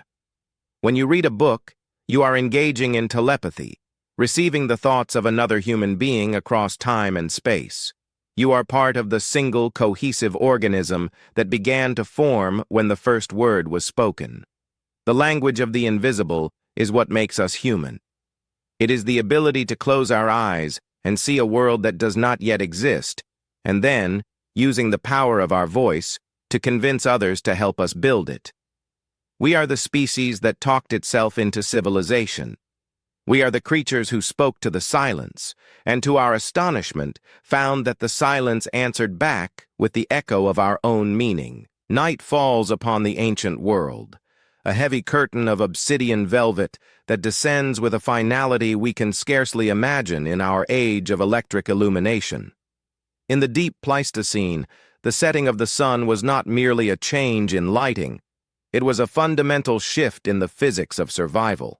For millions of years, the darkness belonged to the others, to the saber-toothed cat with eyes like polished moons, to the silent stalking leopard, and to the crushing, bone-breaking jaws of the hyena clan. We, the naked apes, the soft-skinned wanderers of the Rift Valley, were exiles in this nocturnal kingdom. We were creatures of the optical day, climbing into the trembling safety of the tree canopy or huddling in the shivering cold of a rock crevice as the temperature plummeted. We were prey, waiting for the mercy of the dawn, listening to the screams of the unfortunate echo across the savannah. But then, in the slow, grinding turn of the eons, a shift occurred that would banish the shadows and rewrite the laws of the food chain. We did not grow claws. We did not grow armor. We reached out a trembling hand and captured a god. Fire had always been a deity of destruction, a terrifying, capricious force that fell from the sky in jagged forks of blue-white violence. It was the red beast that swept through the dry grasslands of Africa, consuming everything in its path, leaving behind only the black silence of ash and the charred bones of those too slow to outrun the wind. For eons, our ancestors watched the wildfires with the same primal terror as the gazelle and the wildebeest. They fled before the heat, their hearts hammering against their ribs, their eyes stinging from the acrid smoke that rolled across the plains like a gray ocean. Fire was the enemy, the devourer, the end of all things living. But somewhere in the timeline of our becoming, perhaps 1,000,000 years ago, perhaps more, a singular, quiet act of courage changed the trajectory of life on Earth. Imagine the scene. A thunderstorm has passed, leaving the air smelling of ozone and wet earth. A single lightning-struck tree smolders on the edge of the savannah, its core glowing with a pulsing, angry orange heat. The rest of the tribe has fled, but one individual remains. He is curious, this ancient tinkerer. He approaches the heat, his hand outstretched, feeling the radiant energy that pushes back the chill of the rain. He does not flee. Instead, he picks up a branch, feeds it to the smoldering stump, and watches as the flame leaps from one piece of wood to another. In that moment, the red beast was leashed. He captures a burning brand, carrying it back to the clan not as a weapon of war, but as a seed of the sun itself. This was the birth of the hearth, the domestication of energy. The first campfire was more than just a source of heat. It was the construction of a new kind of architecture. It was a wall without stones, a fortress made of light. As the tribe gathered around this captured star, they created a circle of safety that defined the boundaries of the human universe. Inside the circle, there was warmth, visibility, and community. Outside the circle, beyond the flickering rim of the light, lay the great dark, the realm of the predator. But the predator could no longer touch them. The fire was a sentinel that never slept. The great cats, who feared nothing that breathed, feared the flame. They would pace at the edge of the shadows, their eyes reflecting the orange glow, but they would not cross the threshold. For the first time in history, we could sleep on the ground. We could stretch out our limbs, unclench our muscles, and drift into a deep restorative slumber, knowing that the master of the flame stood guard. This profound relaxation of the nervous system, this release from the cortisol-soaked vigilance of the prey animal, allowed our minds to wander into deeper dreams, knitting together the memories of the day in complex new patterns.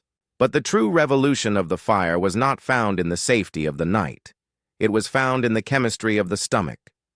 We must look closely at the biography of the gut to understand how the flame unlocked the potential of the human genius. Before the hearth, the world was raw. Every calorie had to be fought for, not just on the hunt, but in the mouth. Our ancestors spent half their waking lives chewing. Raw meat is tough, elastic, and resistant to the tooth. Raw tubers are fibrous and bitter, locking their nutrients behind indigestible cell walls. The digestive system of a primate is a massive, energy-expensive engine, a churning vat that requires huge amounts of blood flow and time to break down raw plant matter. A chimp spends 6 hours a day just chewing. We were slaves to our own hunger, tethered to the endless rhythm of the jaw. Then came the cooking fire. It was the first act of external digestion. When we placed a haunch of antelope over the flames, or buried a yam in the hot coals, a magical transformation occurred. The heat denatured the proteins, unraveling their complex knots into simple, absorbable chains. It gelatinized the starches, turning hard fibers into soft, energy-rich sugars. It killed the parasites and the bacteria that had plagued our ancestors for millennia. The fire did the work of the stomach before the food ever touched our lips. The result was a biological windfall of colossal proportions. Because our food was softer and more nutrient-dense, our teeth began to shrink. The heavy jutting jaw of the ape recessed, giving way to the delicate chin and the articulate mouth of the modern human. But the most dramatic change happened deep within the torso. Our gut, no longer needed to be a massive fermentation tank, began to shrink. The intestines shortened. The energy that the body had previously dedicated to digestion was suddenly liberated. It was a surplus of calories looking for a home, and the body poured this excess energy into the only organ that could use it, the brain. This is the expensive tissue hypothesis, told as a story of trade-offs. We traded a large gut for a large brain. We traded the ability to eat raw leaves for the ability to solve complex equations. The fire fueled the expansion of the gray matter. It was the gasoline for the engine of the mind. Every time we cooked a meal, we were feeding the vessel of genius, allowing the prefrontal cortex to grow denser, the neural connections to multiply, and the capacity for thought to deepen. We are, in a very literal sense, the children of the cooking fire. We are the only species that cannot survive on the diet of the wild. We require the artifice of the flame to unlock the energy of the world. This dependence made us vulnerable. We could starve in a forest full of raw food. But it also made us brilliant. And what of the time that was saved? This is the gift of the evening. Before the fire, the day ended when the sun went down. The tribe would retreat into silence, conserving energy, hiding from the dark. But the fire stretched the day. It pushed back the night and created a new pocket of time, 4 or 5 hours of wakefulness in the dark, illuminated by the golden glow of the hearth. What did we do with this extra time? We did not hunt. We did not gather. We did not work. We talked. The campfire became the first school, the first theater, and the first church. Imagine the scene. The belly is full of warm, cooked meat. The danger of the night is held at bay. The flames dance and twist, casting long, rhythmic shadows against the cave wall or the canopy of trees. The faces of the tribe are lit from below, highlighting the expressions of the eyes and the mouth. In this golden hour of the Paleolithic, the culture of humanity was tempered like steel. The elders would speak. They would tell the stories of the hunt, mimicking the gait of the lion or the trumpeting of the mammoth. They would recount the lineage of the ancestors, naming the ghosts that lived in the stars. The children, their eyes wide and reflecting the flames, would listen, absorbing the wisdom of the tribe through the medium of the story. The fire focused attention. It created a natural stage. It drew the eyes of everyone to a single point, fostering a sense of shared attention that is the bedrock of human empathy. Around the fire, the barriers between individuals melted away. In the daylight, social interactions were often transactional or competitive, but in the firelight, the mood shifted. The parasympathetic nervous system took over. Oxytocin, the bonding hormone, flowed through the blood. We groomed each other, we sang together, we laughed. The hearth became the center of the human universe, the place where the I dissolved into the we. It was here that we learned to read the subtle nuances of emotion on another person's face. It was here that we learned to trust. The fire domesticated us as much as we domesticated it. It turned a loose confederation of individuals into a tight-knit family, bound by the warmth of a shared flame and the gravity of a shared story. Even the smoke played a role. The smell of wood smoke, a complex bouquet of burning cellulose, resin, and earth, became the olfactory signature of home. To this day, the scent of a campfire triggers a deep ancestral memory within us. It is a smell that says, "You are safe, you are fed, you are with your people." We carry the memory of those million nights in our genes. It is why we are drawn to candles in a dark room. It is why we pay a premium for a house with a fireplace, even though we have central heating. We are longing for the eternal return to the hearth, for the circle of light that defined our existence for the vast majority of our history. The master of the flame also taught us about the future. To keep a fire alive requires foresight. You cannot just live in the moment. You must gather wood for the coming night. You must protect the embers from the rain. You must feed the god, or the god will die. This relationship with the fire forced our ancestors to plan, to delay gratification, and to think in hours and days rather than seconds. The firekeeper became a role of supreme importance, a custodian of the tribe's life force. This was the beginning of responsibility, the first step toward the complex stewardship of the world that would eventually lead to agriculture and civilization. As you drift toward sleep, imagine that ancient warmth. Picture the embers glowing deep red, pulsating with a gentle, rhythmic heat. Feel the safety of the circle. The cold wind of the Ice Age howls outside, but it cannot touch you. You are part of the lineage of the fire tamers. Your brain, with its capacity to dream and to wonder, was built by the cooking fires of the African savanna. Your social heart, with its need for connection and love, was forged in the gift of the evening. The flame is not just a chemical reaction. It is a member of the family, the silent, hot-blooded ancestor that watched over us while we slept, cooked our food, and listened to our first stumbling attempts to explain the mystery of the stars. The fire burns low now. The flames settle into a bed of coals, covered in a blanket of gray ash. The storytelling voices drop to a whisper. The eyes of the tribe grow heavy. The master of the flame keeps its vigil, a small piece of the sun held captive in a ring of stones, promising that when the dawn comes, we will be ready to rise, fed, rested, and human. The narrative pauses here, leaving us by the dying embers of the first hearth, ready to transition into the era where the hands that tended the fire began to shape the stone itself. The wind off the glacial steppe is not merely cold, it is a physical weight, a moving wall of air that strips the warmth from the very marrow of the earth. We are standing on the edge of a gravel riverbed in what will one day be the south of France, but for now it is a nameless corridor of stone and scrub, a thoroughfare for the great herds of reindeer migrating beneath a pale, indifferent sun. The sky is a vast, bruised canvas of slate and pearl, hanging low over a world that feels suspended in a deep, crystalline silence.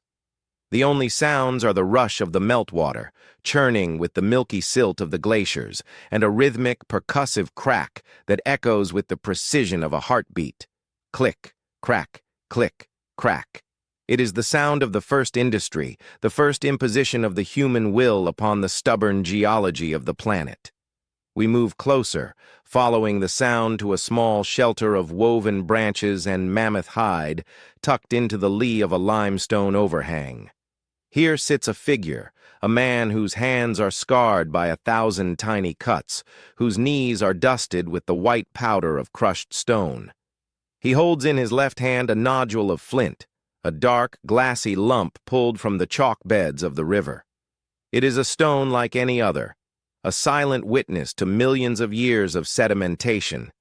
But to this man, this Stone Age architect, it is not a rock. It is a prisoner.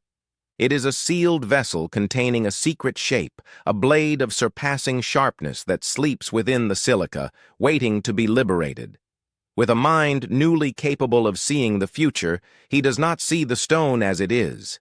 He sees it as it could be. This is the cognitive leap that separates us from the rest of the animal kingdom. A chimp may use a stick to fish for termites, but it picks up what is at hand, uses it, and discards it. It lives in the tyranny of the immediate. But our ancestor holds the flint and hallucinates a tool. He envisions a hand axe, a teardrop of death and utility before a single flake has been struck. This is the birth of design, the moment where the abstract thought becomes tangible reality. He raises a hammerstone, a rounded, dense river cobble, and strikes the edge of the flint. The blow is not random. It is a calculated act of physics.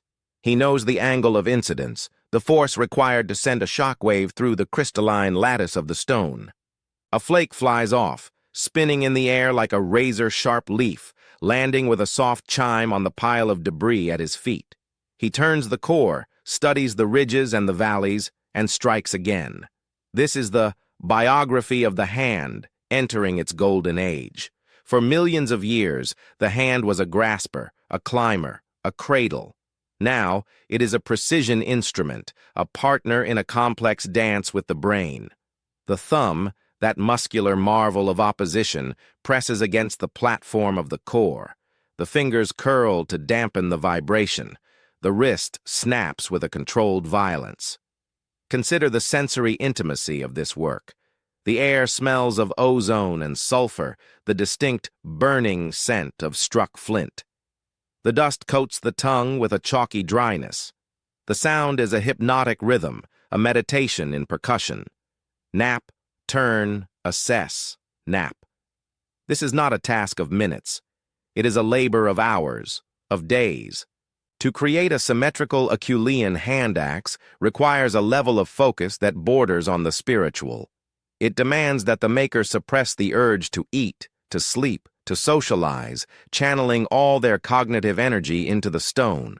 This capacity for deep work, for sustained obsession-level attention, is a new adaptation. It is the brain training itself to ignore the distractions of the savannah, to tune out the wind and the hunger in service of a distant goal. The tool that emerges from the debris is a paradox of survival and aesthetics. It is a biface, flaked on both sides to create a continuous razor-sharp edge. It fits into the palm as if it grew there, an extension of the body that allows us to transcend our biological limitations. We have no claws to rend the thick hide of a rhinoceros. The flint becomes our claw. We have no teeth capable of shearing through the tough muscle of a bison. The flint becomes our fang. We have no digging spades to reach the nutrient-rich tubers frozen in the permafrost. The flint becomes our shovel. This was the Stone Age survival advantage, the ability to borrow the hardness of the earth and make it our own. We became the prosthetic gods, creatures who could swap out our capabilities depending on the tool in our hand. But look closer at the hand axe resting in the palm of our architect. Hold it up to the weak winter light. Notice the symmetry. The left side mirrors the right with an uncanny perfection. The curve is not just functional, it is graceful. It has a teardrop shape that is pleasing to the eye, a balance that feels right in the hand. Archaeologists have found hand axes that are too large to be used comfortably, or made of stone so fragile and beautiful, like crystalline quartz or banded obsidian, that using them would shatter them. Why? Why spend precious calories and hours creating a tool that is more beautiful than it needs to be? This is the whisper of the soul in the stone. We were beginning to value beauty for its own sake. The hand axe was not just a butchery tool. It was a status symbol, a calling card, perhaps even a love letter carved in rock. A maker who could produce a perfectly symmetrical axe was signaling something profound to the tribe. They were saying, I have the patience, I have the motor control, I have the vision, I can impose order on chaos. In a world that was messy, violent, and unpredictable, the symmetry of the stone was a comfort. It was a sign that the human mind could create harmony. This is the survival of the beautiful. We were evolving a need for order, for rhythm, for the aesthetic experience. The Stone Age architect was not just making a knife, he was making the first sculpture. Let us drift back to a day in the life of this maker. The sun has reached its zenith, casting short, sharp shadows. He has been working since dawn. His hands are cramping, the muscles of his forearm burning with the lactic acid of repetitive motion. He stops to breathe, wiping the sweat from his brow, leaving a streak of gray dust. He looks down at the pile of débetage, the waste flakes, around his feet. Among them are failures, stones that shattered unpredictably because of an unseen flaw in the crystal. These are the heartbreaks of the napper. To invest hours in a piece only to have it snap in the final moments is a lesson in the cruelty of physics. But he does not rage. He selects a new nodule. This persistence, this refusal to yield to frustration, is another silent mutation of the mind. It is the birth of resilience, of the growth mindset that understands failure is a necessary step on the road to mastery. Nearby, a child watches. She is 5 winters old, wrapped in furs, her eyes wide and dark. She does not speak, but she observes. She watches the angle of the blow, the way her father prepares the platform by abrading the edge with a piece of sandstone. She is absorbing the tradition. This is how the technology travels through time. It is not written in books, it is written in the mirror neurons of the child watching the elder. The rhythm of the napping enters her own body. She picks up 2 stones and bangs them together, mimicking the sound. Click, click. She is playing, but she is also practicing. She is the apprentice to the architect, the future custodian of the flame of technology. As the afternoon wears on, the hunter returns. He carries the leg of a horse, steaming in the cold air. The skin is tough, covered in coarse hair. The architect hands over the fresh blade, the edge glistening like a shard of black ice. The hunter takes it. He slices into the hide. The skin parts effortlessly, unzipping to reveal the red meat beneath. The tool works. In that moment of contact, meat against stone, the loop is closed. The vision of the mind has successfully manipulated the physical world. The hunger of the tribe will be satiated because of the patience of the napper. This is the social contract of the Stone Age, the synergy between the one who hunts and the one who makes. But the relationship with the stone went deeper than utility. We began to travel vast distances to find the good stone. We walked hundreds of miles to sources of high-quality flint, chocolate-colored jasper, or translucent obsidian. We created the first trade networks, passing these precious cores from hand to hand, tribe to tribe, across the landscape. A stone quarried in the Great Rift Valley might end up hundreds of miles away, carried like a holy relic. The stone had value, it had mana. To possess a core of superior flint was to possess wealth. This was the beginning of the economy.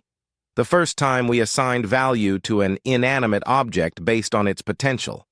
And let us not forget the sound. In the deep caves, where the shamans painted the bulls and the horses, the sound of napping may have served a ritual purpose. The rhythmic clack, clack, clack echoes off the cavern walls, creating a trance-like state. Perhaps the making of tools was a sacred act, performed in the dark to the rhythm of chanting. The spark that flies from the flint when struck by iron pyrite is the seed of fire. The stone that cuts is the giver of food. The stone is the provider. Is it any wonder that we treated it with such reverence? As the sun begins to set, turning the sky into a bruise of purple and gold, the architect puts down his hammerstone. He holds up the finished biface. It is thin, sharp, and perfectly balanced. He runs his thumb along the edge, feeling the dangerous bite of the silica. He feels a surge of dopamine, the ancient chemical reward for a job well done. He places the tool in a pouch of soft leather. It is ready. This tool, this Swiss Army knife of the Paleolithic, will stay with him. It will butcher his kills. It will scrape the hides that keep his children warm. It will dig for water in the dry season. It will be the most important object in his life. And when he dies, it may be placed in the earth beside him, a companion for the long journey into the dark. We look back at these stones in museum cases today, lit by cold halogen bulbs, and we see primitive rocks. But we are wrong. We are looking at solidified thought. We are looking at the frozen moments of our ancestors' intense focus. Every facet on a hand axe is a decision made by a human mind thousands of years ago. Strike here, not there. Hit hard, not soft. Turn. Adjust. To hold a hand axe is to shake hands with the maker across the abyss of deep time. It is to feel the ghostly pressure of their fingers, where yours now rest. The era of the Stone Age architect was the crucible of human capability. It taught us that the world is malleable. It taught us that if we can imagine a shape, we can impose it upon the hardest materials on Earth. It was the training ground for the engineers who would one day build the pyramids, the cathedrals, and the rockets that pierce the sky. The silicon chip in the phone you hold is just a highly refined piece of stone etched with the same desire to control information and energy. We are still nappers, still striking the core, still trying to liberate the potential hidden within the matter of the universe. The wind picks up again, howling through the valley, driving the snow before it. The fire in the shelter flickers. The architect wraps his furs tighter. He closes his eyes, his hands resting on his knees. The dust of the flint is still on his skin, a white map of his labor. He sleeps, and in his dreams, he sees the stone not as it is, but as it will be. He sees the blade. He sees the future. And in the silence of the stone, the future waits for him. The narrative continues, exploring the transition from the simple hand axe to the complex levallois technique, where the mind had to plan multiple steps ahead to prepare a core that would yield a single, perfect flake. It delves into the microlith revolution, where we began to create tiny, interchangeable blades to fit into bone handles, the first composite tools. It touches on the vulnerability of the napper, the risk of silicosis from breathing the stone dust, and the cuts that would have scarred their hands, marking them as the makers of the tribe. We must also consider the silent error of the hand's anatomy that allowed this architecture to flourish. The human hand is a marvel of leverage and grip. The distinct shape of our trapezoid bone in the wrist allows us to endure the shock of the strike without injury. The robust thumb, with its 3 specialized muscles, allows for the precision grip needed to turn the core and the power grip needed to swing the hammer. These are not accidental features. They are the result of a feedback loop. The more we used stone tools, the more successful those with robust hands became. The tool shaped the hand as much as the hand shaped the tool. We are co-evolved with our technology. We are the children of the stone. Imagine the first time a human fastened a stone point to a wooden shaft with resin and sinew. This was the invention of the spear, the projectile. Suddenly, the killing distance extended. We no longer had to be within arm's reach of the leopard's claws or the mammoth's tusks. We could strike from a distance. This changed the psychology of the hunt. It reduced the terror. It increased the survival rate. The Stone Age architect had become the Stone Age engineer.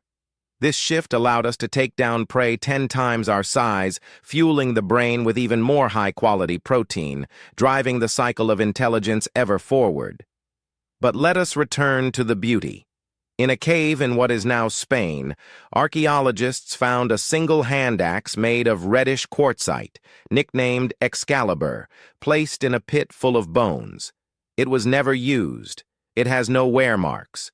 It was an offering, a symbol. This speaks of a mind that understands the concept of the sacred. The stone was not just a tool for this life. It was a bridge to the next. The architect was building a relationship with the invisible forces of the cosmos, using the most permanent material he knew. So, as you listen to the wind outside your own window, remember the sound of the clicking stones. Remember the dust and the sweat. Remember the figure huddled under the rock shelter, chipping away at the hard shell of the world to find the sharp edge of truth inside. We are the descendants of the makers. We carry their patience in our ability to learn, their vision in our ability to plan, and their love of beauty in our art. The stone is silent, but if you listen closely, you can hear the heartbeat of the architect, echoing through the crystal, beating out the rhythm of our own becoming. The narrative continues to flow, seamlessly moving from the singular focus of the individual napper to the broader implications of stone technology on human migration. It describes how the ability to create tools allowed us to move into environments that would have otherwise killed us, using stone scrapers to clean hides for warm clothes in the Arctic, using stone axes to clear forests for shelter. The stone was the key that unlocked the globe. We linger on the texture of the materials, the glassy smoothness of obsidian, the coarse grit of quartzite, the waxy feel of heat-treated chert. We describe the specific sound of the soft hammer technique, using a piece of antler or bone to remove thin, delicate flakes, a sound softer than the sharp crack of stone on stone. This is the ASMR of the Paleolithic, a soundscape of creation that would have been the background noise of every childhood for thousands of generations. And finally, we acknowledge the vestige. We acknowledge that the urge to create, to make things with our hands, is not a modern hobby. It is an ancient compulsion. When we knit, when we whittle, when we arrange flowers, when we code software, we are satisfying the ghost of the Stone Age architect. We are quieting the mind by engaging the hands. We are returning to the flow state that was first discovered on that gravel riverbed, under the slate-gray sky, when a human being first looked at a rock and saw a promise. The wind that howls across the northern hemisphere during the last glacial maximum is not merely a movement of air, it is a physical entity, a relentless, invisible hammer that strikes the earth with a force born of the polar vortex. We are standing at the edge of the known world, 20,000 years ago, looking out over a landscape that has been erased from the modern map. This is the Mammoth Steppe, a vast, dry, frozen grassland that stretches from the Iberian Peninsula, across the steppes of Russia, and over the land bridge to the very edge of the Americas. The sky above is a pale, milky violet, the sun a distant, heatless coin that barely rises above the southern horizon. The silence here is profound, a deep, crystalline stillness that swallows sound. It is a world of white and gray, of blue shadows stretching for miles, and of ice that is not static, but alive. The great glaciers, mile-high walls of compressed snow, are on the march, grinding the bedrock into flour, reshaping continents with the slow, terrifying patience of geology. To look at this frozen hellscape is to witness a planet that seems hostile to the very concept of life. And yet, moving against the wind, Small, dark silhouettes appear on the ridge. They are not mammoths. They are not wolves. They are the tropical apes who dared to walk into the freezer of the world. This moment, this long march through the ice, represents the greatest paradox in the biography of the human body. We are, by our very nature, creatures of the equator. Our bodies are long and lean, designed to dissipate heat, not retain it. Our skin is naked, devoid of the thick insulating fur that protects the bear or the bison. Our nostrils are adapted to moist, warm air, not the dry, knife-like chill of the cryosphere. Biologically, we had no business being here. By all the laws of natural selection, the ice should have been our grave. But the great time gap was over, and the mind had awakened. We did not retreat from the cold. We walked into it, armed not with fur, but with an idea. The story of the Ice Age is not just a story of survival, it is the story of the second skin, the artificial layer we built between our fragile bodies and the indifference of the elements. To understand this journey, we must zoom in, past the sweeping vistas of the glaciers, past the herds of caribou, to a tiny object held between the thumb and forefinger of a woman sitting in a shelter made of mammoth bone. It is a sliver of bone, perhaps 3 inches long, polished to a high sheen. At one end, it is sharpened to a point that can pierce leather. At the other, a tiny, perfectly drilled hole. This is the eyed needle. It is a piece of technology as significant as the steam engine or the silicon chip.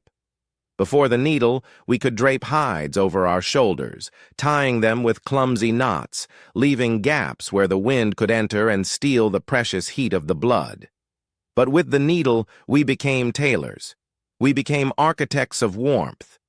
Imagine the sensory experience of this woman. Outside, the temperature is 40 degrees below zero, a cold so intense that spit freezes before it hits the ground. Inside the shelter, warmed by a fire fed with bone and dried dung, the air is smoky and thick. She is sewing. She takes the sinew of a reindeer, chewed to make it pliable, threads it through the eye of the needle, and drives it through 2 layers of fox fur. She is creating a seal. She is making pants, parkas with hoods, mittens, and boots lined with dried grass. This is not just fashion, it is life support. This second skin allowed us to carry a tropical microclimate with us wherever we went. Inside the parka, the air remained at a balmy temperature, trapped by the fur, warmed by the body's own furnace. The needle allowed the tropical ape to trick nature, to exist in a place where its biology said no. But the cold demanded a tribute. It changed us, slowly, quietly, in the deep coding of our cells. As we marched further north, leaving the intense ultraviolet bombardment of the African sun behind, the biography of the skin underwent a radical revision. In the dark, sunless winters of the north, the dark skin that had protected our ancestors from cancer became a liability. It blocked too much of the weak sunlight, preventing the synthesis of vitamin D, a hormone essential for building strong bones and supporting the immune system. A silent error in the code, a mutation in the genes that control melanin, began to spread. The skin lightened. It became translucent, a pale canvas that allowed the faint, ghostly light of the Ice Age sun to penetrate deep into the dermis. This was a scar of the North, a permanent biological memory of the time we spent walking through the shadow of the glaciers. We traded protection for absorption, adapting our very surface to the physics of the New World. The long march was fueled by a specific engine, the mammoth. To the people of the ice, the woolly mammoth was not just an animal, it was a walking ecosystem, a mountain of resources that could sustain a tribe for months. Imagine the encounter. You are standing on a frozen plain, the wind whipping your face. The ground begins to vibrate, a rhythmic thrumming that you feel in the soles of your boots before you hear it. Then, out of the mist, they appear. Vast, shaggy monuments of flesh and blood, their tusks curving like scythes, their breath steaming in the cold air like the exhaust of locomotives. To hunt such a creature required a courage that borders on madness. It required the strategic mind to override the instinctual brain. The hunt was not a chaotic brawl. It was a choreographed dance of death. We used the landscape itself as a weapon, driving the great beasts into snowy drifts where their massive weight became a prison, or toward cliffs where gravity would do the work of the spear. And when the kill was made, nothing was wasted. The meat was frozen in the natural icebox of the permafrost, a pantry that never spoiled. The fur became our beds. The bones, great ribs and curved tusks, became the rafters of our houses. Even the fat was rendered down to burn in our lamps. We lived inside the mammoth, ate the mammoth, wore the mammoth. We became a parasite on the megafauna, a relationship so close that when they finally vanished into the mists of extinction, a part of our own culture died with them. Day by day, generation by generation, we pushed the boundary of the habitable world. This was the Stone Age survival advantage, the ability to simulate the future. A wolf does not worry about the winter that is 6 months away. But the human mind, cursed and blessed with the knowledge of time, could see the winter coming. We spent the short, frantic summers preparing. We smoked meat, we gathered berries to dry, we repaired our tools. We lived in a constant state of anticipation. This anxiety, this refusal to live only in the present, was the key to our survival. It forced us to create surpluses, to invent storage methods, to look at a river and imagine it frozen solid. We survived the ice because we carried the winter in our minds long before it touched our skin. And then, we reached the edge of the world, or so it seemed. To the east of Siberia, where the dark waters of the Pacific now churn, there was no sea. There was land. This was Beringia, the lost continent, the bridge of ghosts. Because so much of the world's water was locked up in the polar ice caps, the sea levels had dropped by hundreds of feet. A vast, grassy plain, 1,000 miles wide, connected Asia to the Americas. It was not merely a narrow crossing, it was a homeland, a place of unique flora and fauna that existed nowhere else on Earth. It was a refugium, a pocket of life in a dying world. Picture the crossing. It was not a single sprint. It was a slow drift, a migration that took thousands of years. We did not know we were walking to a new continent. We were simply following the herds, moving to where the hunting was good, to where the wind bit a little less sharp. We lived on this sunken land, huddled in the valleys to escape the wind, burning the bones of ancient animals for warmth. The bridge was a trap as much as a passage. For millennia, massive walls of ice blocked the way forward into the Americas, and the rising seas blocked the way back to Asia. We were the Beringians, a distinct genetic population incubated in isolation on the roof of the world. Deep within the marrow of these travelers, the curiosity gene, the restless urge that had driven us out of the Rift Valley, was pulsing. Why keep moving? Why not stay in the safety of the known? There is a profound mystery in the human drive to see what is over the next hill. It is an itch in the soul, a rejection of stasis. Perhaps it was the stories told by the elders, myths of a land where the sun was warmer and the game was endless. Perhaps it was simply the nature of the hunter, to always look to the horizon.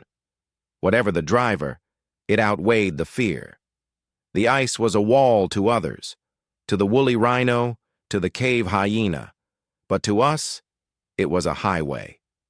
We learned to read the ice, to know which color meant solid ground and which meant a watery grave. We invented snowshoes, distributing our weight so we could float over the drifts. We built sleds, harnessing the power of the wolf dogs we had begun to tame, turning the very predators of the night into partners in our journey. Finally, the climate shifted again. A pulse of warmth sent the glaciers retreating, opening a narrow corridor between the ice sheets, the Mackenzie Corridor. Or perhaps we followed the kelp highway along the coast, paddling skin boats through the icy waters. However it happened, the moment of arrival is one of the most poignant in the history of life. Imagine a small band of people stepping off the ice and onto the gravel of a new world. They look south, and for the first time in generations, they see a landscape that is not white. They see green. They see vast rolling plains teeming with animals that have never seen a human being, massive ground sloths, camels, herds of horses, and mastodons. The air smells of pine resin and wet earth, a scent of staggering richness after the sterile purity of the ice. We had walked off the map. We had crossed the uncrossable. The long march was over, but the legacy of the ice remained. It remained in our lighter skin, in our ability to sew, in our complex social structures born of the need to share food in the winter. It remained in the stories of the Great Cold that would linger in the mythology of indigenous peoples for 10,000 years. We were the children of the frost, the species that had looked into the white abyss and refused to blink. The journey through the ice was the ultimate test of the modern mind. It proved that we were no longer bound by our biology. We could inhabit any ecosystem, not because our bodies changed to fit the land, but because we changed the land to fit our bodies. We wrapped ourselves in the skins of others. We built fires to mimic the sun. We turned stone and bone into claws and fangs.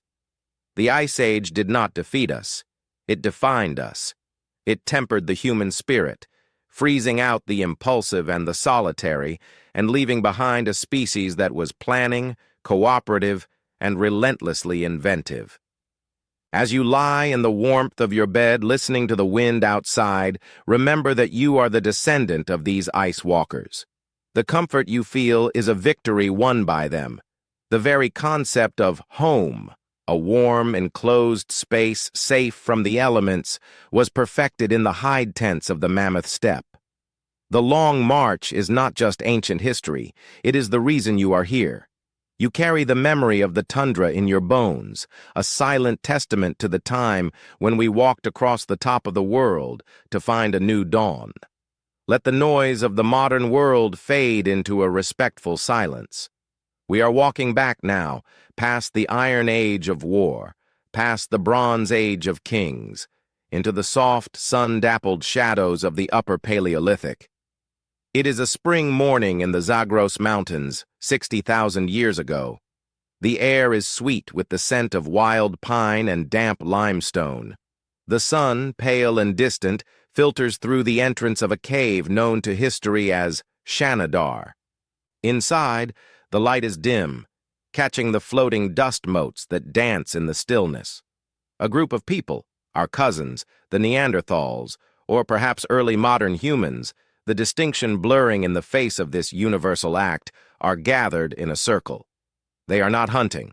They are not eating. They are weeping. In the center of the circle lies a man. He is old for his time, his joints swollen with arthritis, his teeth worn down to the gum line, a testament to decades of chewing tough meat and fibrous roots. One of his arms is withered, an injury from his youth that healed but left him dependent on the kindness of his clan. He has not hunted in years, yet he was fed. He was cared for. And now he is gone. In the brutal calculus of the animal kingdom, a dead body is waste. It is a source of disease, a lure for predators, an object to be abandoned to the scavengers. For millions of years, this was the law of the earth. When the breath ceased, the individual ceased. The troop moved on, leaving the fallen behind in the tall grass. But here, in the cool sanctuary of the cave, the law is broken. The survivors do not leave. They dig. With hands calloused by the struggle of life, they claw at the rocky soil, creating a hollow in the earth. They lift the body of the old man, not as a burden, but as a treasure. They fold his legs against his chest, arranging him in the position of a sleeping child, or perhaps a babe in the womb. This is the fetal position, a silent prayer of return. From the earth you came, and to the earth you shall go. It is the first architectural defiance of entropy, the first refusal to let the chaos of nature claim what was loved.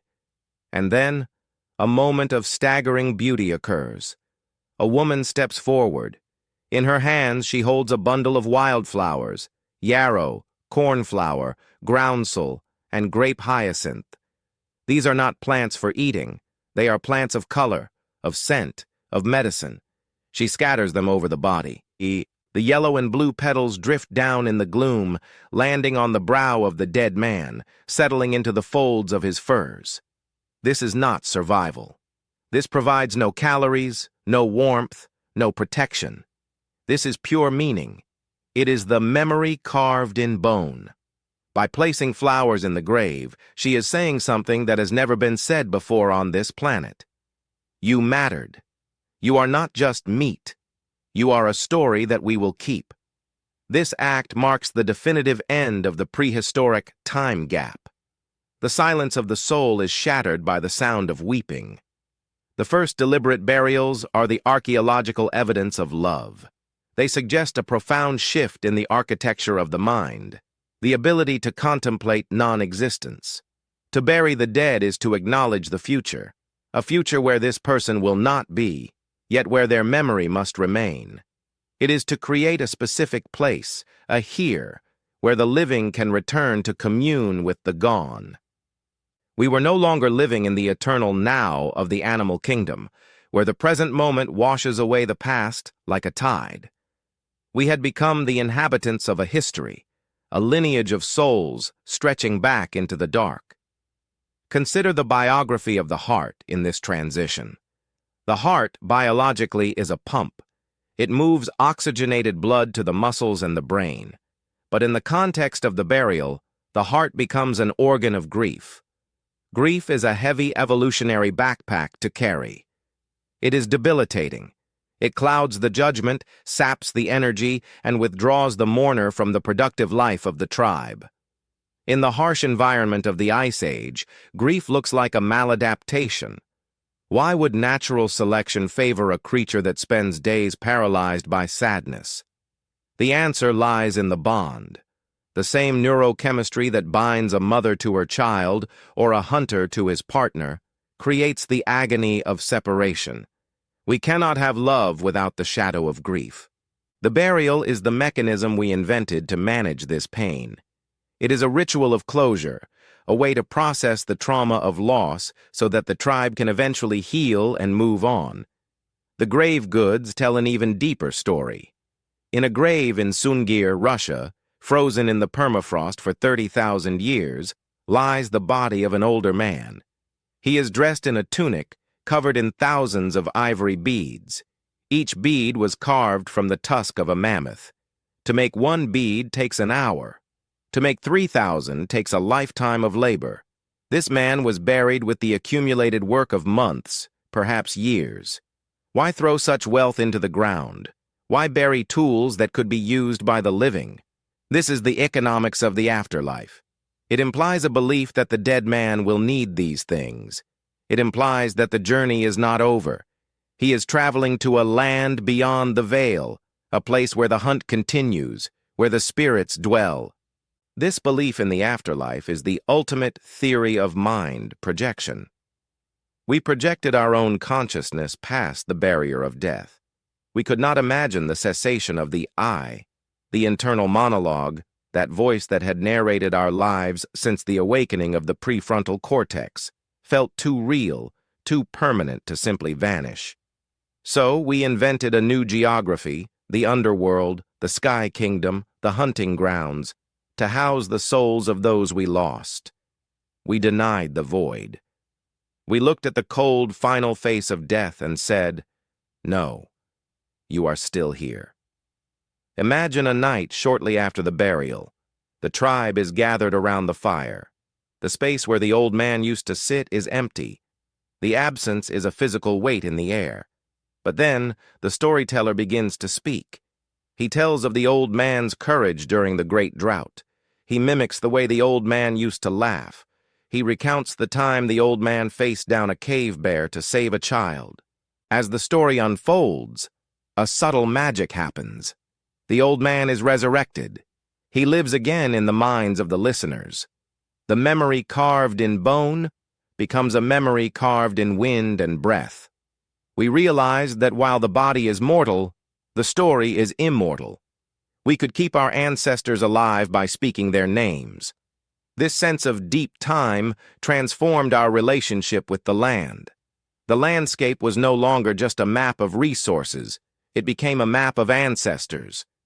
That hill is where we buried the grandmother. That river bend is where the brother fell. The earth became sacred because it held the bones of our kin. We began to belong to the place just as much as the place belonged to us. This is the root of indigenous knowledge, the deep spiritual connection to the land that is forged through generations of living and dying in the same valleys. We were planting ourselves in the soil, taking root in the history of the world. And what of the bones themselves? To the archaeologist, a skeleton is a data set. We can read the ridges on the tibia to see how much the person walked. We can look at the wear on the teeth to see what they ate. We can see the healed fractures that tell of violence or accidents survived. But to the Paleolithic family, the bones were the enduring core of the person. Flesh rots, skin fades, but bone remains. It is the white stone of the body. In many ancient cultures, the bones were retrieved after the flesh had gone, cleaned and painted with red ochre, the color of blood, the color of life. This secondary burial was a way of giving the ancestor a new permanent body. We treated the dead with a tenderness that speaks of a love that transcends the physical form. Let us return to the day in the life of a mourner. A young mother has lost her infant. The winter was too harsh. The milk ran dry. The baby is gone. In the animal world, a mother may carry her dead infant for a few days, keening in confusion, before finally letting go. But the human mother does not just let go. She takes a small bird bone flute. She sits by the tiny grave she has dug in the corner of the shelter. She plays a low, haunting melody. It is a lullaby for the dark. She places a small perforated shell, a toy perhaps, or a charm, into the earth with the child. She covers the grave with a heavy stone to keep the hyenas away. She is protecting her child even in death. This maternal watch is the fierce, enduring legacy of our species. The pain she feels is the price of her intelligence. She knows what death means. She knows the finality of it. And yet, she performs the ritual.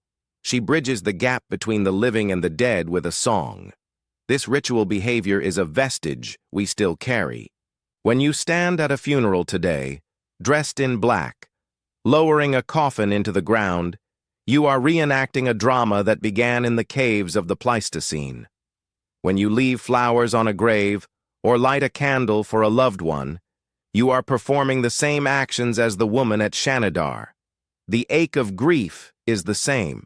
The need for ritual is the same. We have built cathedrals, written requiems, and carved marble monuments, but the core impulse remains unchanged: the refusal to forget. The refusal to let the light go out. The invention of the burial also marked the beginning of inequality.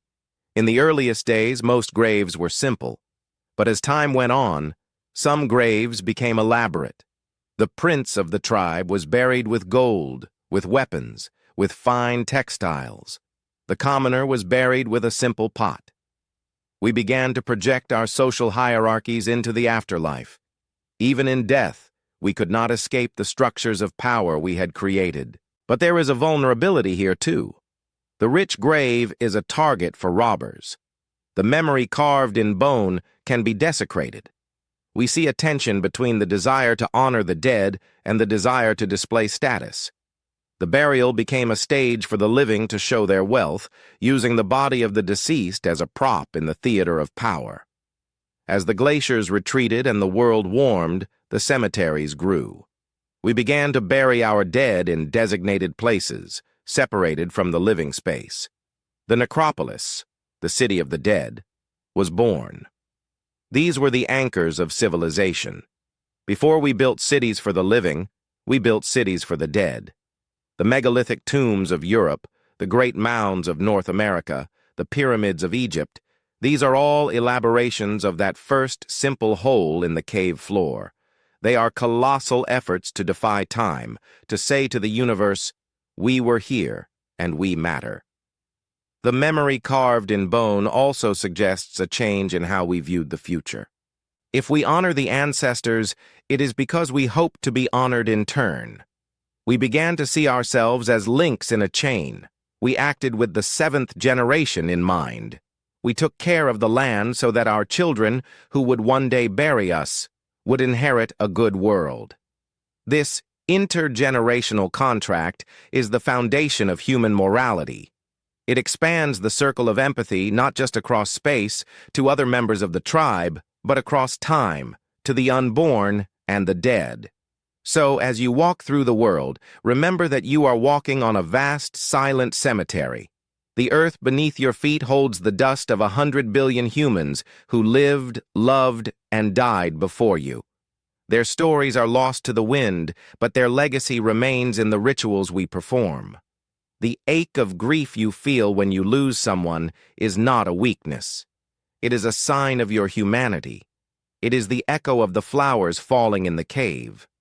It is the memory carved in bone, reminding us that we are the creatures who remember. We are the species that looks into the dark and sees not an end, but a horizon. The room is quiet, save for the low electric hum of the air conditioner and the rhythmic ticking of a clock that measures time in seconds rather than seasons. You are sitting, perhaps, in a chair of ergonomic mesh and steel, or lying on a mattress of memory foam, bathed in the cool blue luminescence of a screen. Outside, the city is a canyon of glass and concrete, a grid of artificial lights that banishes the stars and turns the night into a perpetual hazy twilight. It is a world of staggering convenience, where water flows from a chrome tap and food is summoned with the tap of a finger. It is a world of silence, where the roar of the lion and the crack of the thunder are filtered out by double-paned windows. And yet, if you close your eyes and listen to the heavy, rhythmic thumping of your own heart, you will hear a sound that does not belong to this century. You are a modern consciousness, yes, floating in a digital sea of data and deadlines, but you are navigating this alien landscape in a vessel that was built for the Stone Age. The brain that processes the pixels on your screen, the lungs that breathe the conditioned air, and the muscles that tense at the sound of a notification, they are all antiques. They are the legacy of the ancient mind, the biological ghosts of the Pleistocene haunting the machine of the Anthropocene. We are time travelers, stranded in a future of our own making, wearing the bodies of our ancestors. To understand the modern human condition, our anxieties, our addictions, our insomnia, and our inexplicable moments of awe, we must look not at the psychological journals of today, but at the sediment of the last 70,000 years. We must treat the modern body as a palimpsest, a manuscript where the ink of the present has been written over the deeply carved text of the past. The time gap we spoke of earlier, that long silence before the explosion of art and language, is not truly gone. It is folded into the gyri and sulci of your cerebral cortex. It lives in the chemical tides of your blood.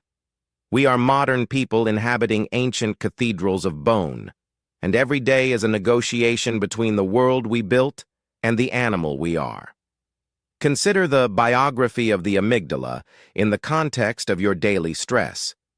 Deep within the temporal lobes of your brain, buried beneath the rational thinking layers of the neocortex, sit two almond-shaped structures. These are the watchtowers of your soul. For eons, their job was simple and binary: keep you alive. They were tuned to the specific frequency of the African savanna. A rustle in the tall grass? That is a leopard. Spike cortisol. Pump adrenaline. Run. A sudden silence in the bird calls? That is a snake. Freeze. Dilate the pupils. Focus. This system was designed for acute physical danger. It was a better safe than sorry mechanism, a biological alarm bell meant to ring loud, ring fast, and then silence itself once the danger had passed or the escape was made. The cost of a false alarm was a few calories wasted running from a shadow. The cost of a missed alarm was death. Evolution, in its cruel wisdom, calibrated us to be paranoid. But today, the savannah is gone, replaced by the open-plan office and the traffic jam. The leopard has been replaced by the angry email from a boss, the overdue bill, the social rejection on a screen. The problem is that the amygdala does not understand the difference between a predator and a deadline. It does not speak the language of nuance. To this ancient sentinel, stress is stress. When you see a disturbing headline or receive a curt text message, the amygdala hits the panic button with the same primal ferocity it used when a cave bear appeared in the firelight. The heart hammers against the ribs, preparing you to sprint across the tundra. The digestion shuts down, because who needs to digest lunch when you are about to become lunch? The blood thickens to clot in case of a wound. But there is no bear. There is no sprint. You are sitting still in a chair. And so, this cocktail of survival hormones, this ancient adaptation, becomes a modern poison. It circulates in the veins, turning into chronic anxiety, hypertension, and the gnawing sense of doom that plagues the modern mind. We are running a marathon of fear while sitting perfectly still. Yet, it is not just our fears that echo the past. It is our comforts. Have you ever wondered why you prefer a table in the corner of a restaurant, with your back to the wall? Why the most expensive apartments are the penthouses with sweeping views? Why we find a peculiar, deep solace in sitting on a park bench, looking out over a lake? This is the prospect and refuge theory of aesthetics, a direct memory of our habitat selection in the Great Rift Valley. Our ancestors survived by finding places that offered refuge, protection from behind, a cave, a tree trunk, a wall, and prospect, a clear view of the horizon to spot approaching game or danger. When you curl up in a window seat with a blanket, watching the rain fall on the street below, you are satisfying a 2-million-year-old urge to be hidden, yet seeing. You are reclaiming the safety of the rock shelter. The biography of the eye finds peace in the long view because, for 99% of our history, the long view meant we had time to react. The modern claustrophobia of the subway or the cubicle is the distress of an animal that has lost its horizon. And then there is the circle. Look at how we gather at a dinner party, or even how teenagers stand in a group at a mall. We form rough circles. We face inward. This is the geometry of the campfire. For thousands of generations, the circle of the fire was the boundary of the known universe. Inside the circle was warmth, food, and the tribe. Outside was the dark. The deep comfort we feel when we are with trusted friends, sharing food and stories, is the release of oxytocin, the bonding hormone. This chemical reward system was the glue that held the Paleolithic band together. In a world without police or contracts, our only safety lay in our reputation and our relationships. To be cast out of the circle, to be ostracized, was a death sentence. A lone human on the savannah is a dead human. This explains the crushing weight of modern loneliness and the addictive nature of social media. We are hyper-social apes, desperate for the validation of the tribe. When you post a photo and wait for the likes, you are not just seeking vanity, you are checking your standing in the clan. You are asking, do I still belong? Am I still safe? The anxiety of being left on red, of being ignored, triggers the same pain centers in the brain as a physical blow. To the ancient mind, social silence is a prelude to death. We are navigating a world of global connectivity with a brain designed for a village of 150 people. We are trying to drink from a fire hose of social data with a cup carved from bone. Let us drift deeper into the biography of the gut. Why do we crave the sweet, the fatty, the salty? Why is it so hard to resist the donut or the bag of chips? Do not blame a lack of willpower, blame the thrifty gene. We evolved in a world of scarcity. A honeycomb found in a hollow tree was a rare, miraculous treasure, a dense packet of energy that could mean the difference between surviving the winter or starving. When an ancestor found sugar, the brain screamed, "Eat it all, eat it now. It may not be here tomorrow." We have no off switch for calorie-dense foods because, for millions of years, the environment was the off switch. You simply couldn't find enough sugar to get diabetes. You couldn't find enough fat to get heart disease. But today, we have transported this famine-forged biology into a world of infinite engineered abundance. We are walking through a supermarket savanna where the hunt requires no effort and the honey is never-ending. The ancient accident that made us excellent at storing fat for the drought has become the driver of the modern obesity crisis. Our bodies are loyally preparing for a famine that never comes. We are victims of our own success, trapped in a mismatch between the environment of our evolution and the environment of our creation. And what of the night? Consider the modern legacy of sleep. We are told that we must sleep for 8 solid hours, and when we wake up at 3 a.m., staring at the ceiling, we diagnose ourselves with insomnia.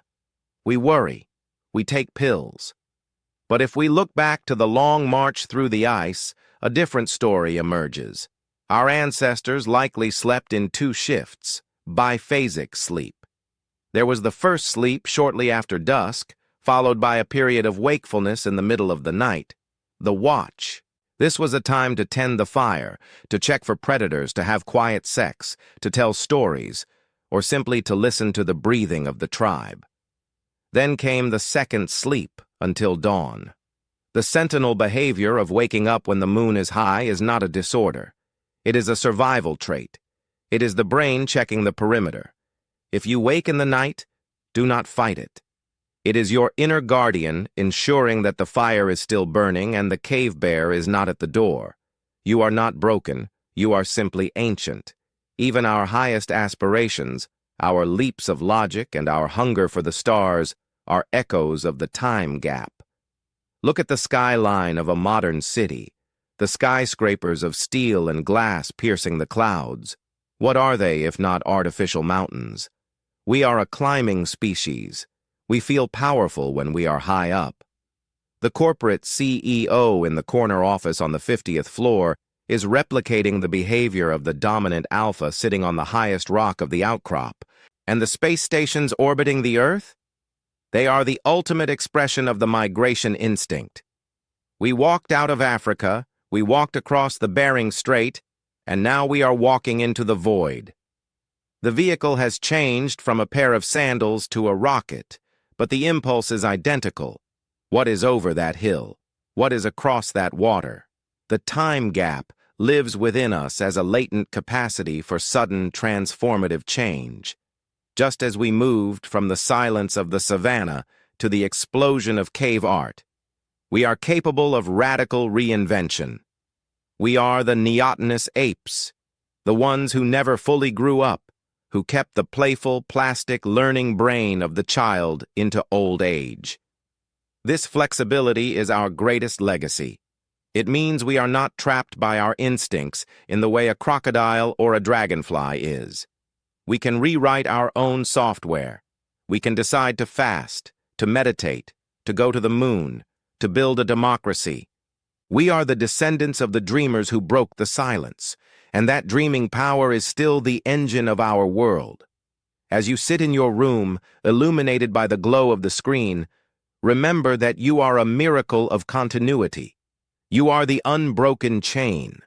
The blood that pumps in your wrist carries the iron of the supernova and the salt of the primordial sea, but it also carries the rhythm of the drums played in the deep caves. The hand that holds the mouse is the hand that knapped the flint. The eye that scans the spreadsheet is the eye that tracked the wildebeest. You are not a machine in a digital world. You are a biological masterpiece, a survival weapon honed by ice and fire, currently resting in a climate-controlled box. Embrace the ancient signals. Respect the anxiety as a misguided protector. Honor the hunger as a memory of resilience.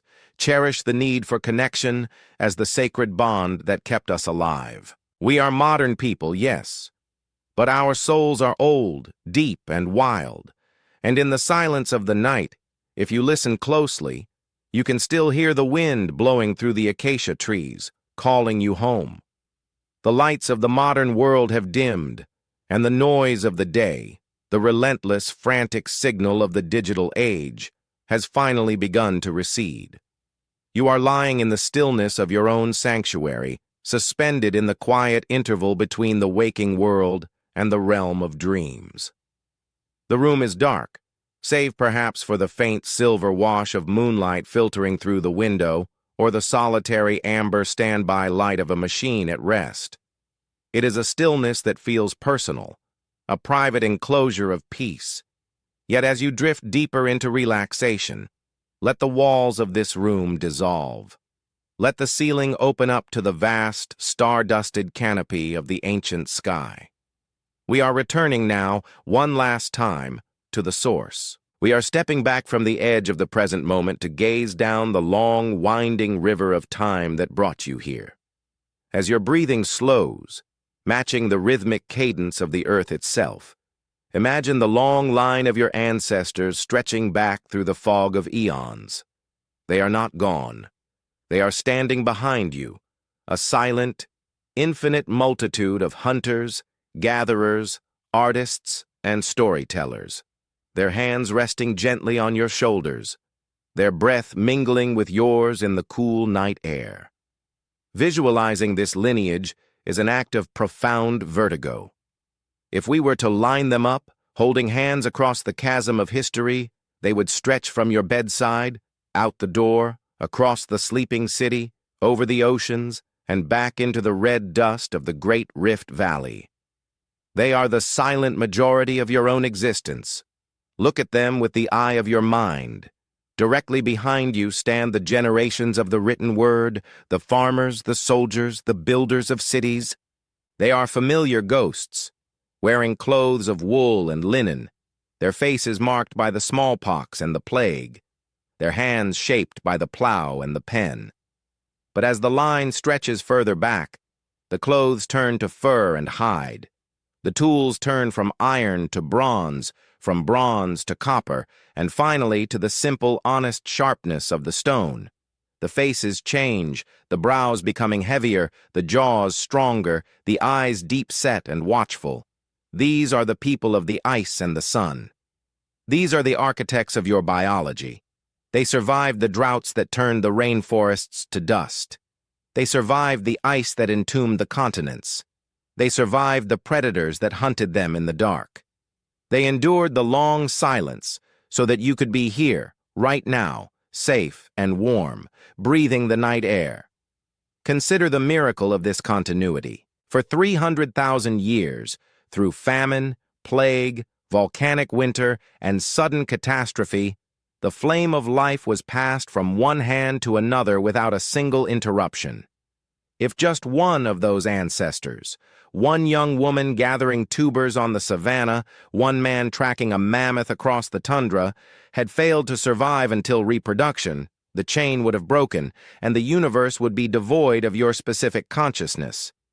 You are the winner of a genetic lottery with odds so astronomical that the human mind cannot truly comprehend them. You are the culmination of 1 billion frantic heartbeats, 1 billion moments of courage, and 1 billion acts of love. The time gap, that mysterious chrysalis of our species where we waited for the mind to awaken, was not a void. It was a womb. It was the period where we gathered the strength to become something more than the sum of our parts, where the raw materials of the animal were slowly, painfully forged into the vessel of the human spirit. Now, as your own body grows heavy and sinks into the mattress, feel the presence of that history in your very flesh. Your body is a museum of survival, a living archive of the trials we have faced. Focus on your hands, resting quietly by your side. These are the hands of the Stone Age architect. Feel the curve of your thumb, the strength of your grip. These hands were shaped by the millions of hours your ancestors spent knapping flint, striking the core with a precision that demanded total focus.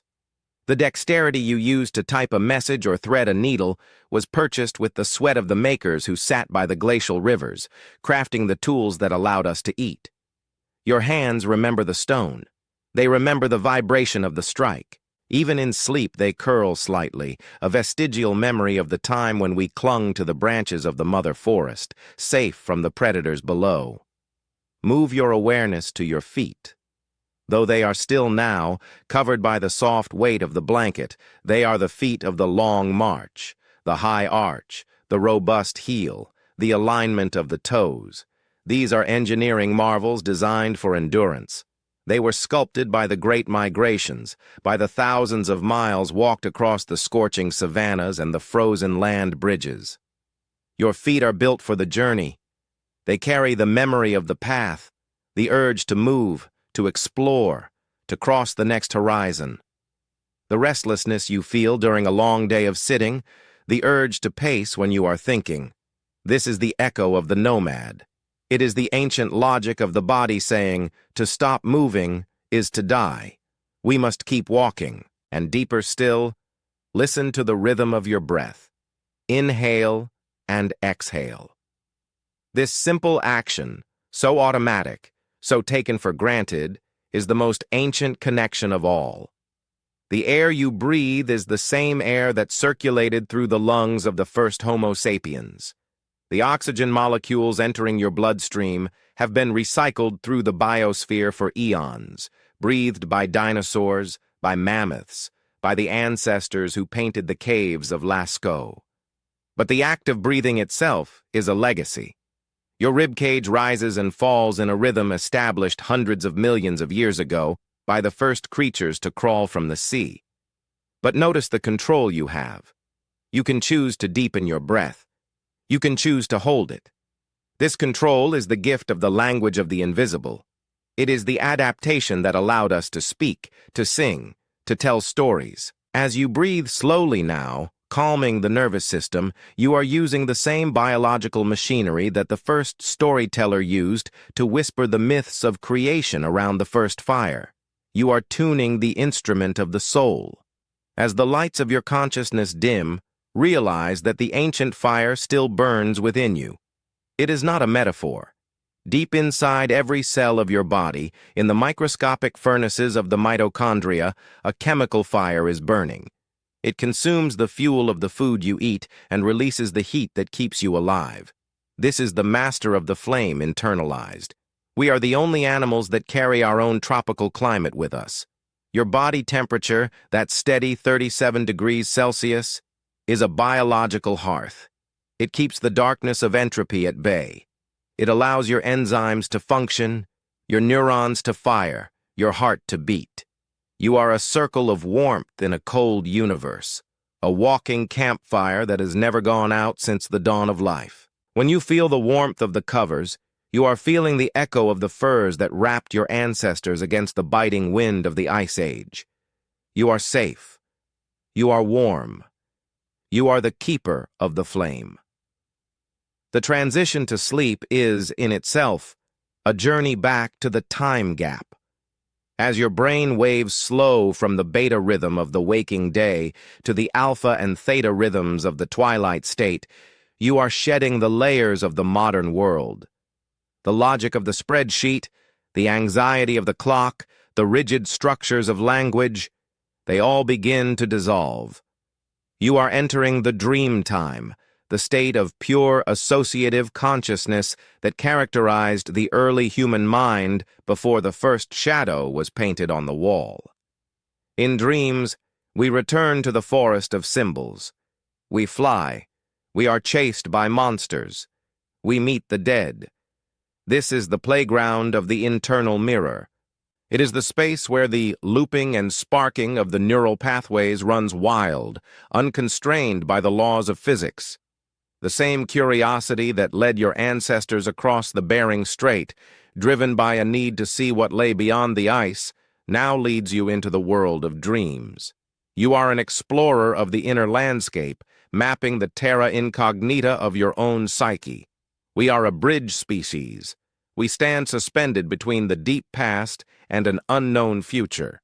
We are the children of the silent error in the code, the ancient accident that gave us the burden and the glory of self-awareness.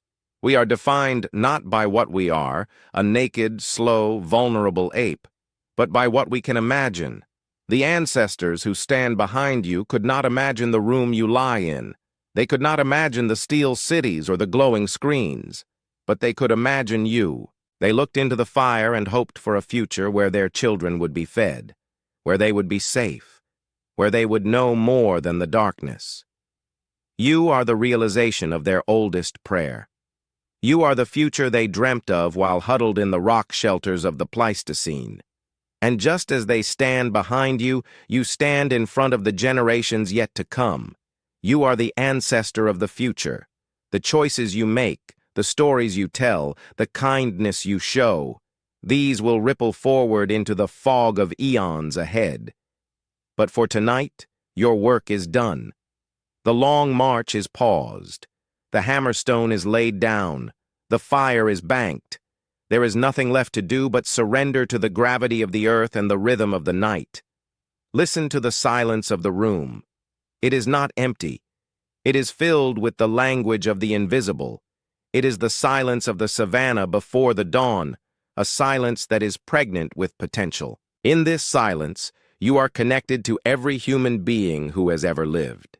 You share the same fear of the dark and the same trust that the sun will rise. This trust is the Stone Age survival advantage that has never failed us. The sun has always risen. The winter has always ended. The ice has always retreated.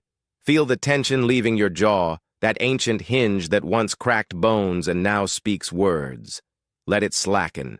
Feel the muscles of your neck, which once held the head high to scan the horizon for predators, uncoil and soften. The watch is over. The amygdala, that vigilant sentinel, can finally stand down. There are no leopards in the tall grass tonight. There are no hyenas circling the camp. The walls of your home are the new cave, solid and protective. You are held in the embrace of the second skin of your bedding. You are protected by the circle of your community, even if they are sleeping in other rooms or other houses. You are safe. As you drift, you might see images flashing behind your eyelids, the first shadow on the wall. Perhaps you see the shape of a horse, drawn in charcoal and ochre, galloping across the ceiling of your mind. Perhaps you see the sparks of the first flint strike, flying upward like fireflies. These are the memories of the species, carved in the bone of your DNA. They are the lullabies of the long childhood of humanity. Let them guide you. Let them take you by the hand and lead you back to the eternal return to the hearth. Imagine a fire burning in the center of a vast, dark plain. It is a gentle fire, glowing with the soft reds and golds of the sunset. Around it sit the ancestors. They are waiting for you. There is a space in the circle just for you. As you approach, they look up with eyes full of recognition and love. They do not speak, for there is no need for words in the time gap. They simply make room. You sit down among them, feeling the warmth of the fire on your face, the same warmth that comforted the woman at Shanidar and the man at the Bering Strait. You look into the flames, and you see the story of the world unfolding, not as a struggle, but as a dance. A dance of survival, of adaptation, of the subtle shift in the code that led to this moment of peace. The story is not over. It is never over. The biography of the body continues to be written with every breath you take. But the chapter of the day is closed. The page has turned. The ink is drying. You are sinking deeper now, past the cognitive revolution. past the great drought, past the silence. You are returning to the deep restorative waters of the biological night. Rest now. Sleep, knowing that you are the result of a success story 300,000 years in the making. Sleep, knowing that the master of the flame watches over you. Sleep, knowing that the bridge holds. The dawn will come, painting the sky with the same colors that greeted the first human eyes. But for now, let the darkness be a comfort. Let the time gap close around you like a warm blanket. You are home. You are human. You are here. And in the silence, the breath continues. In, out, the eternal rhythm. The dawn is waiting. Good night.